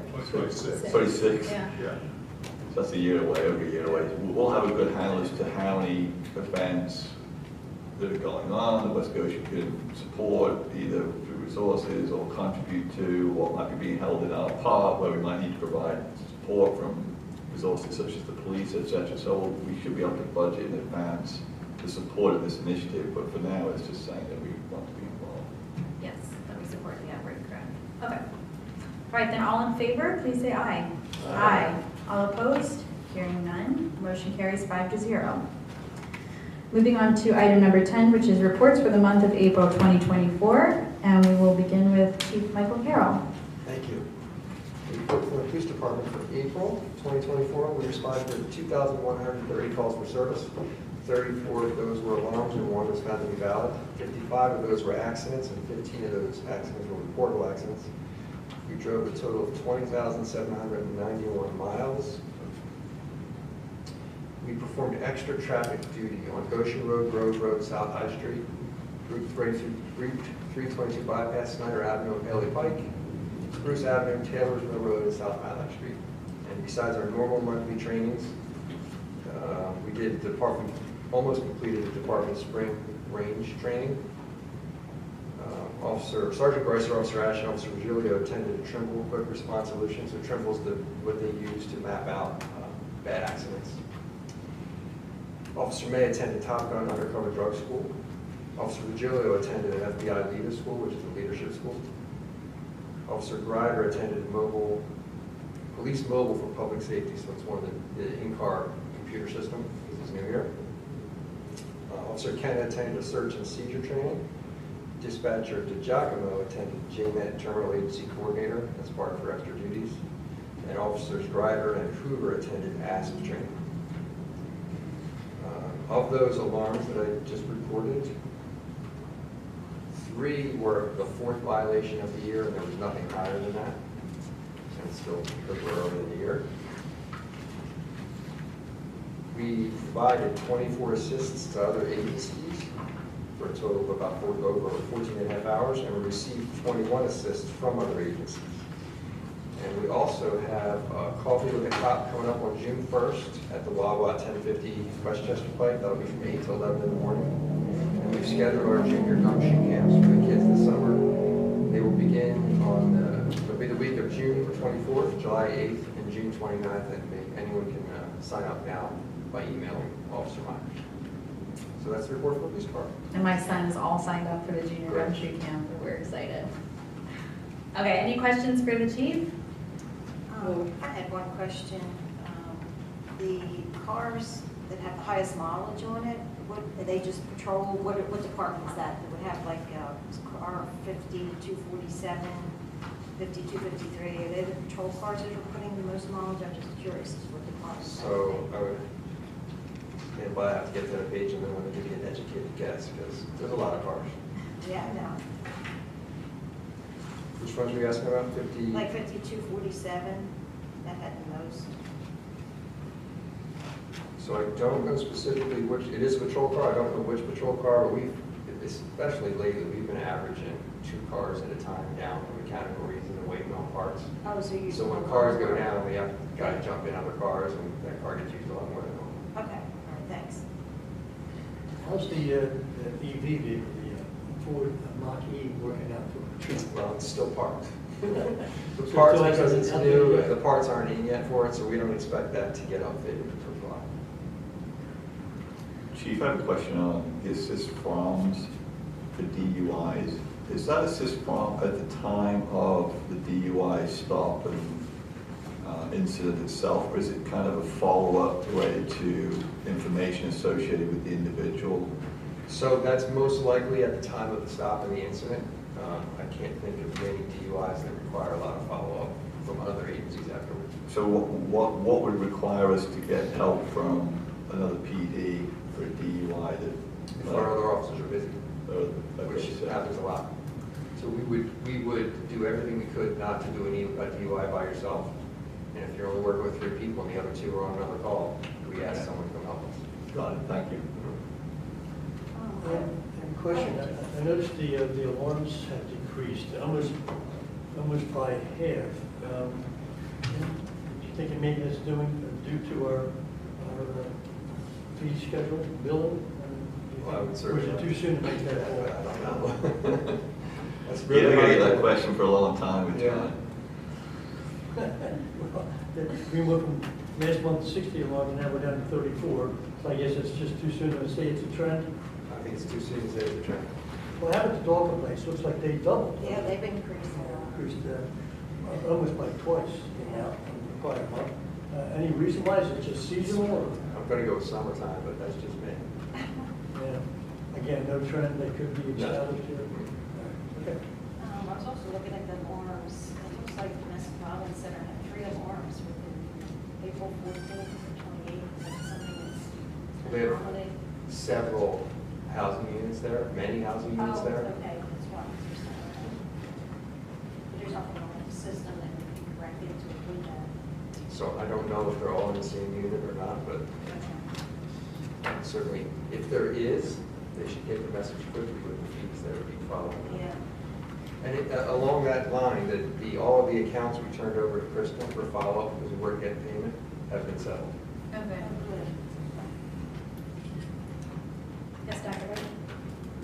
Chief, how would you feel about state legislation that allowed you to use technology to catch more speeders and aggressive drivers such as radar? So that's something the police have been behind for years. I don't know that it's going anywhere, but despite the fact that we don't have it, we do a pretty good job. There's an increase in aggressive driving in my experience. Just every day, I get harassed for doing the speed limit.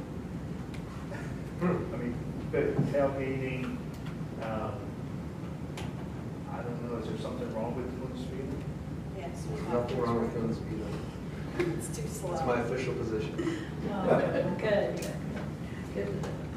Thank you, Chief. Yeah. About walking on private property. Better beware, because it's their property. Thank you. Thank you, Chief.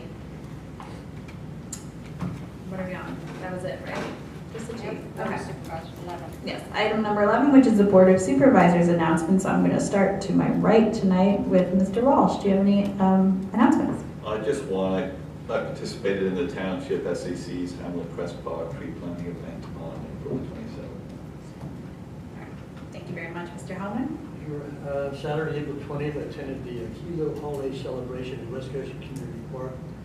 And Monday the 22nd, met with Mark Ptolemy, the street superintendent, along with Nate Woolman, and gave him information from the PSATS conference regarding some of the vendors that were there. Tuesday the 23rd, I attended the Sustainability Advisory Committee meeting to discuss issues regarding the EV charging ordinance, which we discussed tonight. Wednesday the 24th, attended a virtual meeting with a resident and the Westchester University Community Outreach Coordinator regarding student rental issues. Friday, April the 26th, attended the Westchester University Retirement Celebration of the outgoing president, Chris Valentino. And on Saturday the 27th, participated in the SAC Hamlet Crest tree planting. And on Thursday, May the 2nd, attended the Fire and EMS Coalition on Latino Legislature. Thursday, May the 9th, attended the police community meeting. The next one will be held on Thursday, August the 8th. On Tuesday, May the 14th, attended the Land Planning Committee meeting to begin the process of the zoning ordinance rewrite. Thursday, May the 16th, attended the Westchester area COG tabletop exercise simulating emergency response to extreme weather events. This was conducted by the Chester County Department of Emergency Services at the Coachville Training Center. And there we were also informed that the addendum to the emergency operation plan is being developed for emergency response to pipeline-related emergencies. At this time, they're conducting several tabletop exercises with representatives from 13 municipalities to get their input. Their plan is to have a fully functional exercise that will be done sometime next year, at which point we will be invited to participate, and then this protocol can be incorporated into the West Goshen emergency operation plan as well.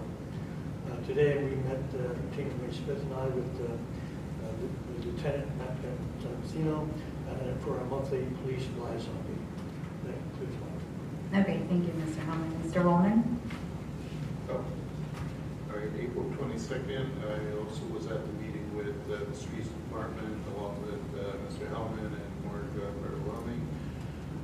April 22nd, also attended the Utah meeting. April 25th, attended the Historic Commission meeting.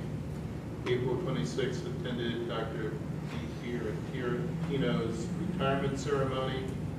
April 27th, attended the Hamlet Hill tree planting. May 7th, attended an introductory meeting at the township with Mr. Bayshore. May 9th, attended the West Goshen Township Community Meeting sponsored by the Police Department. May 16th, also was at the COG meeting, tabletop exercise. That's it. Okay, thank you. I guess a lot of the same stuff I was at. Emmett Hill Planning, May 2nd, we had a coalition meeting. On May 8th, I met with Public Works, Mark Bartolome, because a member of the SAC requested the fence to be removed at Emmett Hill Park. So we talked about the pros and cons of that, and we have a plan of action in place. May 9th was a community police meeting. May 10th, I met with the Chester County Chamber of Business and Industry, the subcommittee, Government Municipal Government Committee, to talk about attainable housing for the younger folks.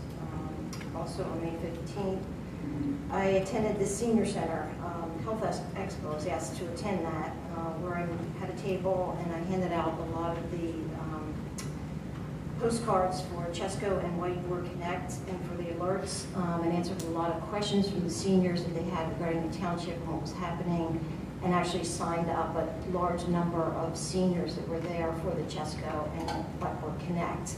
They were having problems, so we went on their phone and connected them and gave them a number for any questions, so they appreciated that now that they're going to be getting the alerts. And then monthly meeting with Mike Carroll today. That's all. All right, thank you.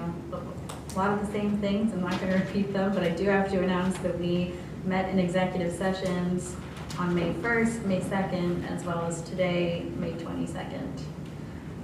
Okay, and then moving on to item number 12, which is... Excuse me, can you just state what you, the topic of discussion in your... So today was legal, May 1st and May 2nd. Personnel and legal. Personnel and legal. Okay, thank you. Yes. All right, moving on now to item number 12, which is Township Manager's announcements. Mr. Bayshore. Madam Chair, before I go over a couple of my announcements, I'll just note that the change in tonight's meeting was advertised in the May 9th edition of the Daily Local News, and we have a copy of the proof of publication. And it was also announced on the Township website. So a few announcements. Our monthly e-newsletter should go out probably next week, just because of the shift in the meeting date. But our e-newsletter will go out before the end of the month. As a reminder to the discussion on the May 7th meeting, we'll be shifting this building to our summer hours schedule with the upcoming Memorial Day holiday. We have received the conditional use application from Westchester University for temporary housing units. And as of right now, the hearing date is tentatively scheduled for June 26, 2024. And that is going to go to the Planning Commission at their June 11th meeting for their review, as well as another application we received for Merrill Garden. So those are both going to go to the Planning Commission for their review on June 11th. What is Merrill Garden? The arbors over by the airport. Not the Arbors, Merrill Gardens is the three-story apartment building. Yeah. Where is it though? It's across from the Arbors. It's across from the Arbors. It's right next to the airport. It's the assisted living facility. Oh, okay. So at the May 7th, our pension advisor transition is underway. At the May 7th meeting, the board awarded the proposal to PNC Institutional Asset Management. Christine and I have begun working with PNC to begin the transition. We actually have a meeting with them tomorrow regarding the transition, so that is in process.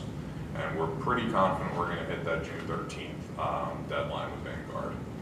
Our zoning ordinance update, as noted, the Land Planning Committee met on May 14th. Looks like we're going to have another meeting on June 11th, so that will be announced on the Township website. And myself and Brian and Shelby did have an internal staff meeting with Gilmore and Associates that outlined the process on April 25th. Are those meetings public? Yes. Okay. So that'll be advertised accordingly, and the information will be posted on the website. Same thing with the Park Recreation and Open Space Plan. The steering committee met on May 15th to begin the process and discuss the next steps going forward. We met with Tool Recreation Planning. Major topics of discussion were engagement with the public, methods to keep the board and other bodies involved, informed of the status, and engagement with stakeholders. As a reminder to the board, this is being done through our Vision Partnership grant.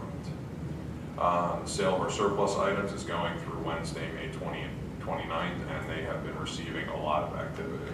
I get multiple emails a day with bids. So those are going well. West Goshen Community Park improvements, Carroll Engineering is finalizing the bid documents for the first phase of improvements. The first advertisement should run in the beginning of June, but the work won't be completed until the late summer so that we don't conflict with the summer camp schedule. And Ken and I are also actively working on our application to the Commonwealth Financing Authority to be submitted by next Friday. And that's for the next phase of the improvements. Okay. And then finally, the North Hill stormwater improvements. Carroll Engineering has completed their survey for the North Hill stormwater improvements. There have been some issues with completing the base and existing features plan due to some of the deeds that were located. I know Brian is working with Carroll Engineering to see if we have a copy of the original subdivision plan on file. I'm assuming that we don't have a copy of the original From the subdivision plan on 1940s. file. I looked it up, it's from the 1940s, so we do not have a paper copy of it. So what's the way forward then? They're going to go to the courthouse and actually look for paper records, get them to the court because digital copies only go back to 1990.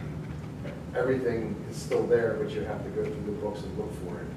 And the issue they have is there's deeds for the properties that we're going to be impacting, that the deeds don't close.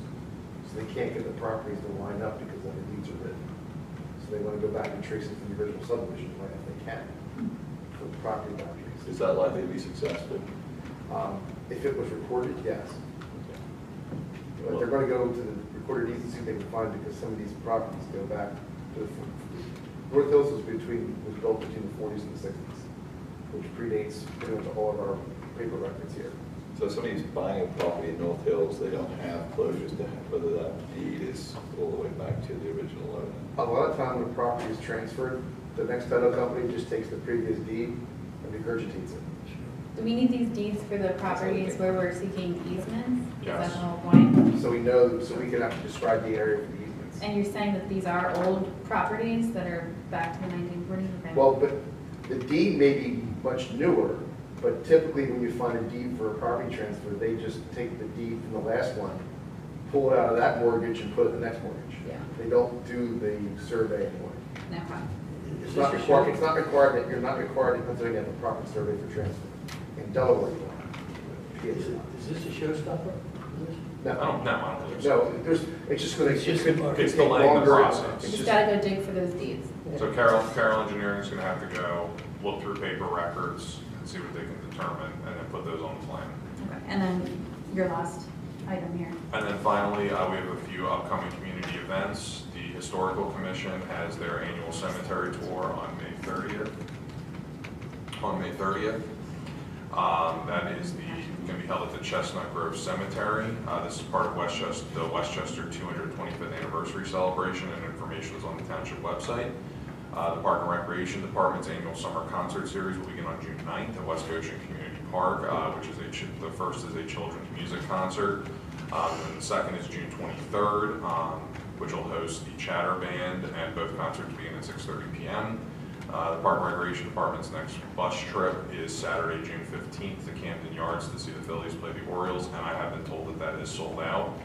And the next Yard Waste Collection Day will be Saturday, June 15th. Okay, great.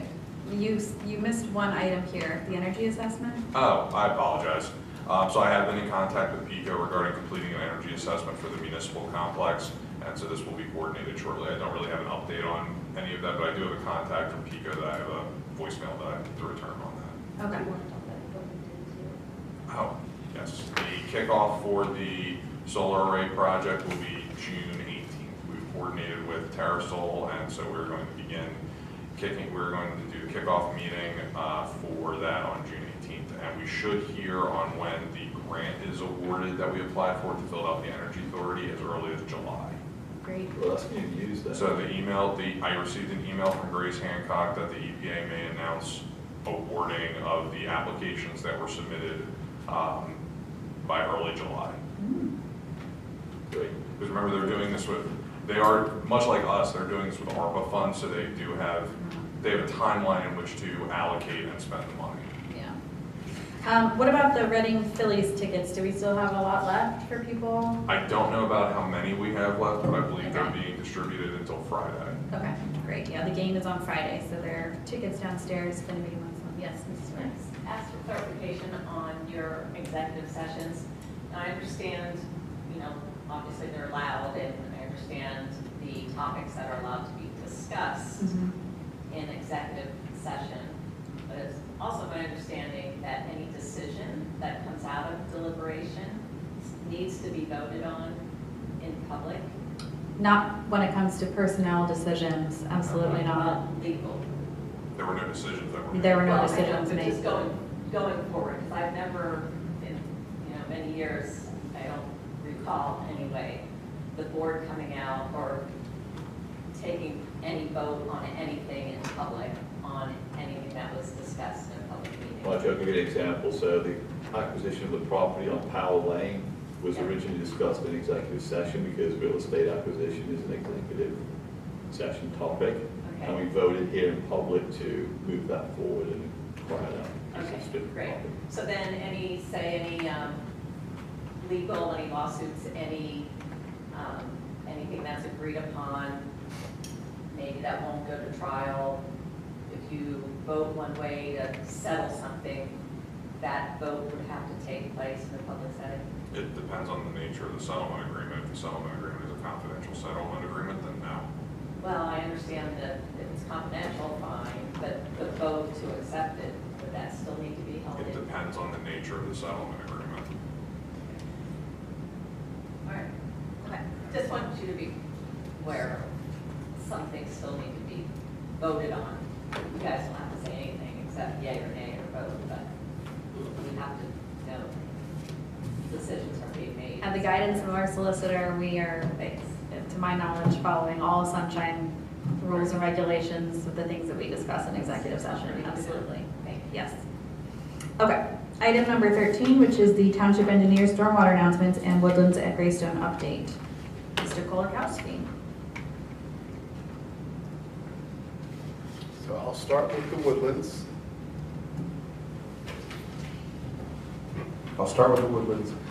Phase 6, as Ms. Stewart has mentioned, has been submitted. It went before the Planning Commission at their meeting last week. Phase 6 is 61 units. There is age restricted that is going to be proposed in this little cul-de-sac loop here and a little bit along Eakin Circle. And then phase 6 will also finish the loop of the single-family residences down in the area between the two lakes. That's all stuff at 61 units. That was submitted. It's currently under review by Carroll Engineering. They'll have their review issued to me by mid-June. And then we'll go from there as far as what's left to be do with going through the process to bring it before you. If there's any comments, Carl Deal will have to address them.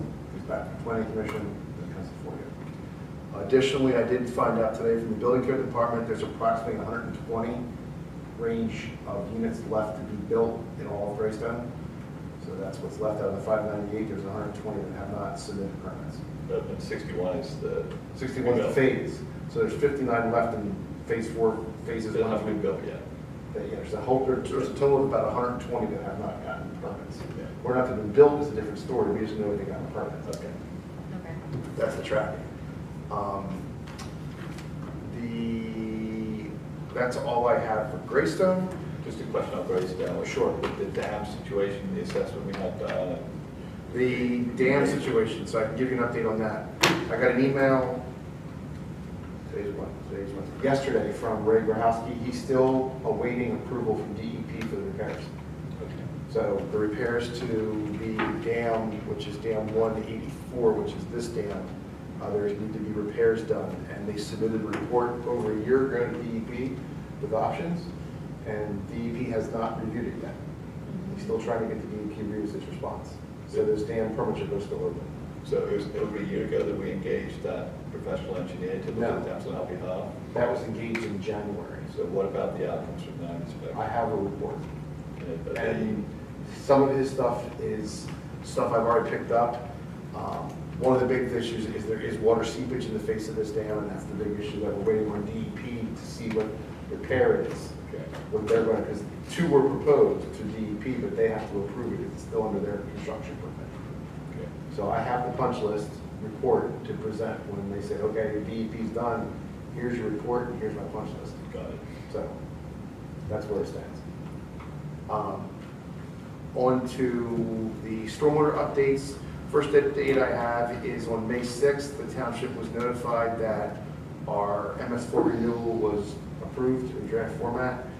It's currently in draft, and if no public comments are received, it will be approved on June 6th. We'll have our permit renewal. Great. For another 5 years. Following on to the MS4 projects, I met last week with Mark Bertolami, Doreen, Mike Gunther, and Chris Bayshore. We did look at the Warren Road complaint on the Basin Road property. Paul, Mike wasn't there. You said Mike Gunther, he wasn't there, it was Paul. No, well, Paul was, yeah, sorry, Paul, all four of us were there. I missed Paul. Yep. There's four of us Paul out was there, there. plus Chris Bayshore. So We where looked- is this, Warren Road? 227 Warren? 1126. 1126. 1126. So 1126 Warren, we looked at that. Chris is currently evaluating it with his wetland scientist. We might be able to use that area, that in the Basin Road, to replace the other in the Basin Road that had wetlands. So he's going to be surveying it with what this guy's going to look at and see if it does. We may be able to use some of that portion up there to offset the loss of the Basin Road project. So Basin Road is not fully dead yet, but we may be offsetting the project from the stream restoration down lower, because that end, the stream is carved out like they DEP wants you to have a stream where they want to restore the banks. We just have to make sure there's no wetlands involved. Government Services Center Basin design is, draft design is complete. It was sent on to the Carroll's landscape architect for doing all the plantings in the basin. I anticipate getting a draft to look at as far as the structure of the basin in the near future from Chris. What's the construction timing for that work? We're hoping to have it ready to bid have it authorized to bid in June. The authorization to bid it in June, and then it goes out, we award the bid in July or early August, and have it built and stabilized in the fall. Yeah. To grow. We're still on schedule for that, but depends if the county says, wait, because they still have to review it too. And then lastly, West Town Barker Park, I know they're working through it, they're working on scoping with DEP, and I've heard back if the scoping with DEP is. But Carroll Engineering has actively, they surveyed it, so they're working on their scoping, getting the scoping coordination with DEP to scope the project, to see what DEP will accept for it. And I'll report back when I hear back from them. Last announcement I have is the Route 322 bridge. I'm sure most of you've seen that. It's going to close 322 Monday to Thursday, the week of June 6th. It's gonna close. 322 is going to be closed from 8 p.m. to 6 a.m. according to the signs on the side of the road.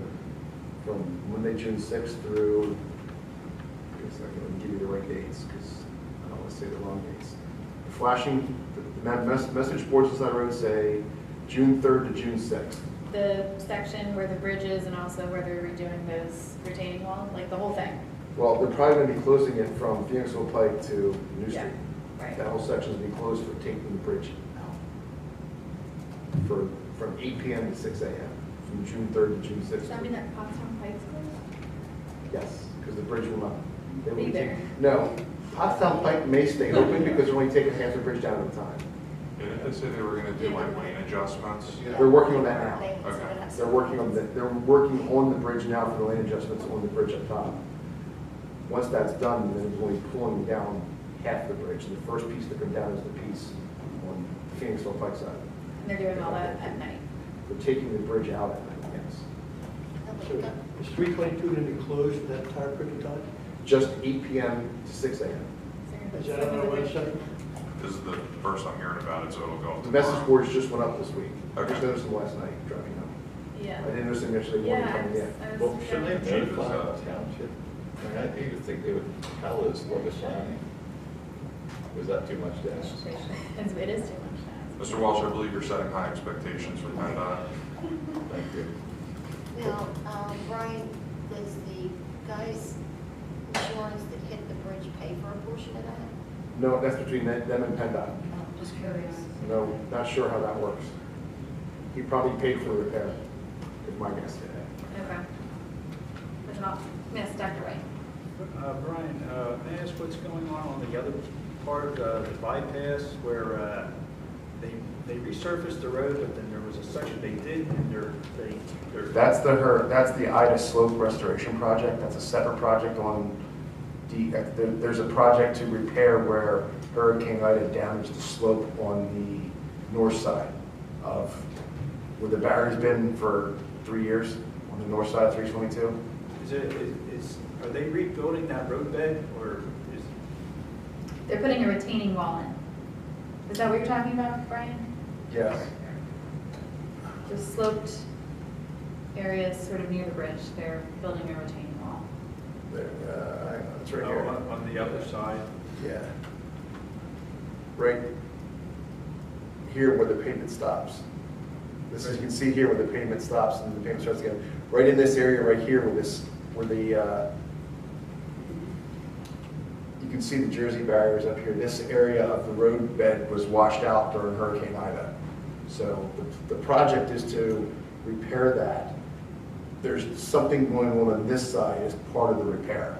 But that's all part of the same project. And once that's done, then 322, that section will be paved as well. That's currently ongoing right now as well. Yeah, that's right. Is there a link on the township website for the MS4 comments? If not, The notice of where to send your comments are is on the website, yes.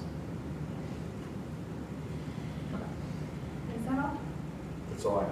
All right, thank you very much. Now to item number 14, which is the zoning officer's announcements. Ms. Isle. To start my announcements, 20 Ellis Lane will be going before the Historic Commission tomorrow evening at 6 p.m. here at the Township Building. As background, 20 Ellis Lane is a 2.2-acre parcel located at the corner of Ellis Lane and East Strasburg in the C4 Special Limited Business and Apartment District, and is currently improved with a single-family dwelling unit and a barn. The barn had previously been utilized as an antique shop. The project proposes to preserve the single-family dwelling, however, due to the barn being deemed structurally unstable, the barn will be demolished and 8 townhomes will be developed on site. Where's this? 20 Ellis Lane. Okay, that's Ellis, right, Stratford. Westchester Pike, is that what that is? Yeah. It's the old antique shop. Old village or old? Across from the Goshen Park. And they're putting What? They're looking to demolish the barn, keep the single family, which is right at the corner of Strasburg and Ellis Lane, but demolish the barn in the rear and in turn construct 8 townhomes. Construct what? 8 townhomes. As a side note, Kristen and I will be meeting with the applicant's attorney tomorrow to discuss the area and bulk regulations of the project. So. Has there been any discussion with the historical commission? That's what they're doing tomorrow night.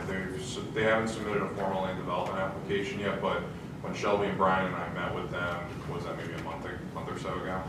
Before that, before PSA. They maybe 2 months ago at this point. We advised them that before submitting anything, they should go to the historic commission. So that's what they're doing. They submitted a sketch plan, and that's what they're doing tomorrow night. So they can't knock it down once it's approved by them, right? No, there's no. They are not planning to knock down. And correct me if I'm wrong, guys. They're not planning to knock down the house. Correct. Is that historic, the house? They're both of historic nature, but the house seems to be more prominent. So if they're building townhouses, what's the house going to serve there? So they still want to keep the houses as A resident? our recent discussions as a single-family residence. Okay. And then there's the And townhouses then the around. townhouses, I guess, towards the rear of the property where the barn currently is.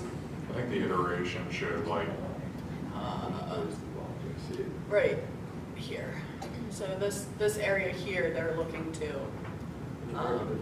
The house was part of the Underground Railroad. Correct. Really? That's what they had said. Wow. That's what I learned. Wow, that's a shame. Moving on to zoning hearing board, case 2024-01 for Paoli Pike, the Target Chick-fil-A. A decision was rendered on April 29th. In essence, a partial denial was issued. They were allowed to have some of their signs on the building, others were denied. There was some modifications made to the freestanding sign out front, height and sign dimension wise. If anybody would like, I can my full opinion in order. And then, as mentioned earlier this evening, case 4-2024 for the Kia of Westchester will be before the zoning hearing board on Wednesday, May 29th at 7 p.m. Pertaining to land development, in addition to the Greystone Phase 6, we've also accepted 513 Susan Drive on May 7th. The application is for a subdivision of one lot into 2 single-family lots. So we are working through that. And then lastly, as an update to the pump house discussion from last month, due to concerns raised by residents, a review and a site visit of the temporary cooling tower took place. During that visit, it was noticed that there was no screening installed around the cooling tower. Subsequently, notification was made to Brian Nabel, the solicitor for the university, as well as David McNamara of the facilities, where they must install screening and soundproofing around the tower by June 9th. It has not been done as of this week. Additionally, Mr. McNamara noted that the university is planning on installing a new well field next year unless there's some unforeseen delay with the project. The township informed Mr. McNamara that should the temporary cooling unit extend past this season, the university must amend the previously granted conditional use approval. We will continue to work with the university and explore swift resolution. And I have an update for that as well. Okay. I received notification on Monday from Hunt Engineering that they're moving forward with the project for the new well field. Wellfield, Yes. which is going to be where? Give me a second. I knew you were going to ask that question, so I'm going to need the drawing so I can show it to you. Okay, what's your timing for that? Don't know because they just submitted to me the request to sign the Act 1, the notification that I signed back in 2022. Where is her email? Give me a second.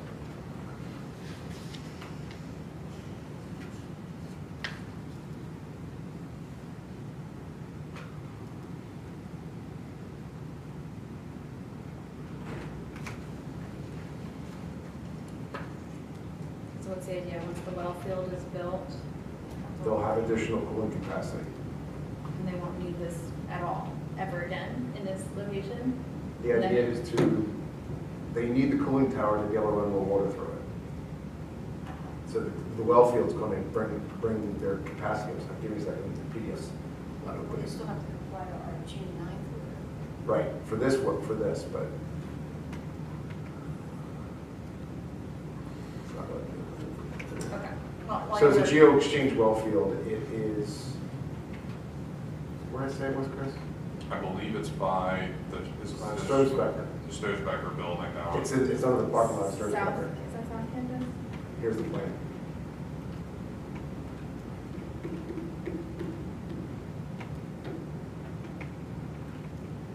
Yeah, they're proposing to install,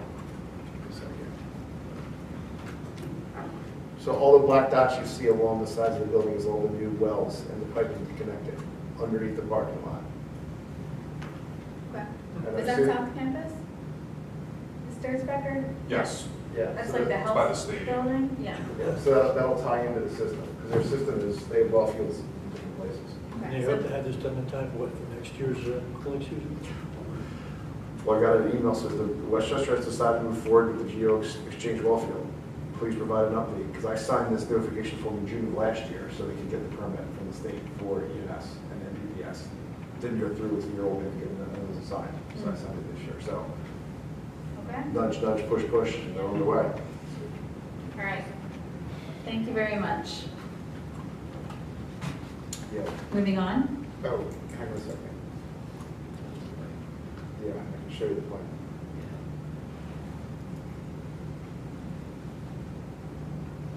Sketch.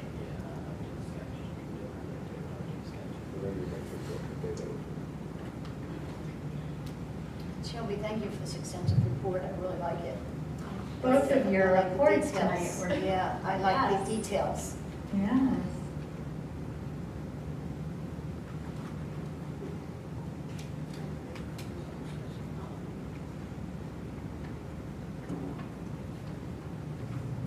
Sorry, Brian's just trying to open the 20 Ellis Lane sketch. I have them, I can circulate them. Okay. Well, yeah, keep trying to move on. Yeah, exactly. Okay, so item number 15, which is the approval of the meeting minutes of April 18th, 2024. Does anybody have any major changes to the minutes or concerns? Nothing? All right. Is there a motion to accept the minutes? So moved. Thank you. Thank you very much. Any questions from the audience on the minutes of April 18th? Okay. Hearing none. All in favor, please say aye. Aye. All opposed? Hearing none. Motion carries. Item number 16 is the approval of the treasurer's report and the bills to be paid. Does anybody have any questions or comments from any of the reports? I do have some. I guess it would be, what page it is. I guess it's the first page of the annual bills list for BOS meeting, first page. I'm just wondering, the 2024, I guess the tax refund due to duplicate payments in the amount of $16,777. And there was another one for $118, tax refund due to duplicate payments. Just wondering what that was about. They're duplicate payments. A lot of times what will happen is with those things, people will have the tax payment escrowed with their mortgage, and the property owner will pay, but then the mortgage company will also pay it, and then we refund those. Okay, I got you. Let's see what else I can say. I'm just wondering let's see, this would be on the other invoices, which is the bills list, 522. 522 bills on page 7 maybe. I'm just wondering, under vehicle maintenance and repair, I'm just wondering, there's 6 entries for a blanket. These are under the manual bill? Under the maintenance and repair vehicle on page 7, there's like 7 entries for a blanket. Blanket PO, seems an open PO. Oh, okay. All kinds of tests. Okay, got it. Okay, no problem. And then the last thing is on, that's it. That's all? That's all I have. Okay, Mr. Paul Gassi has brought up the sketch for Alice Lane. You can finish that. Are there any other questions on the bills?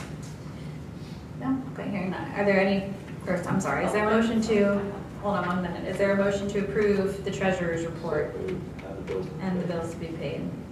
Okay, thank you. Is there a second? Second. All right, thank you. Yes, Ms. Warren. $75.10 for a custom stamp for bill approvals. Is that for somebody's signature? I don't know, but I don't believe that there are any signature stamps that I'm aware of. I think there used to be one for Robin, but I just remember with the Kennett situation down there that the auditors had recommended that signature stamps should not be used. I can tell you in my tenure, there's never been a signature stamp that has been used to sign any check. Okay, great. And then I noticed Pete's Car Wash, we increased the number of cars from 28 last month to 31 this month. So just curious what the 3 additional cars were added to the monthly. Well, we have additional vehicles that we purchased, and we're selling 5 vehicles on municipal right now. So there are inevitably vehicles that are going to come off, but until those vehicles are sold and out of the township's possession, they're still part of the agreement. Okay. I'm just wondering if once they're out of rotation or they're not being used, if we are going to put car wash in. We did have discussion this month to get vehicles off, so that may be changed, right? Okay, great. Thank you. And again, and also with any bid, the board could choose not to award that. We've had that occur before. So Yes, hold on to the right, vehicle. yeah. Just out of curiosity, is there a wash bay on site for the occasional wash? There is. Yeah, there is. And then, I forget which page it was on, $1,323, 1209 Mallard, said dog, 1209 Mallard. and then dash dog.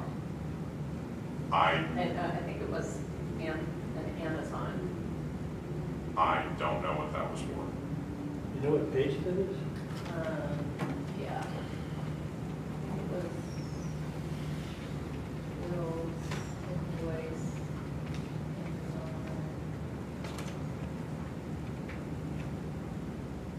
It could have been dog waste bags. Yeah. What page is it on?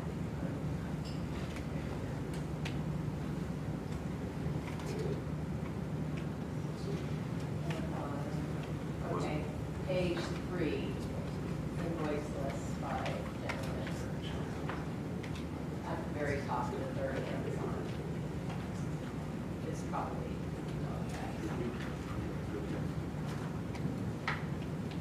I do not know.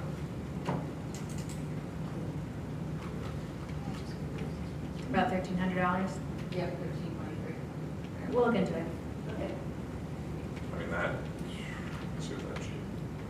That's actually, it looks like it's, Was that for the dog fence? 1209, no? No, that's not it. no, No. that's in the 4 and 9 account. I'll look into it. Okay, what's for, out of curiosity? That's building, maintenance for the building. Okay, thanks. All right, so we had a motion and a second. All in favor, please say aye. Aye. All opposed? Hearing none. Motion carries. And did you want to? Yeah, just as a quick Expand on update, that. so you Yeah. have Alice and Strasburg. This gray box is the current single family that they're looking to keep. This larger gray box down here is the area of the barn. Their hope is to demolish the barn and then build a cluster of 4 townhomes right here and a cluster of 4 townhomes right here. And then have the entrance come in through. I think there's a current curb cut there now to keep that curb cut.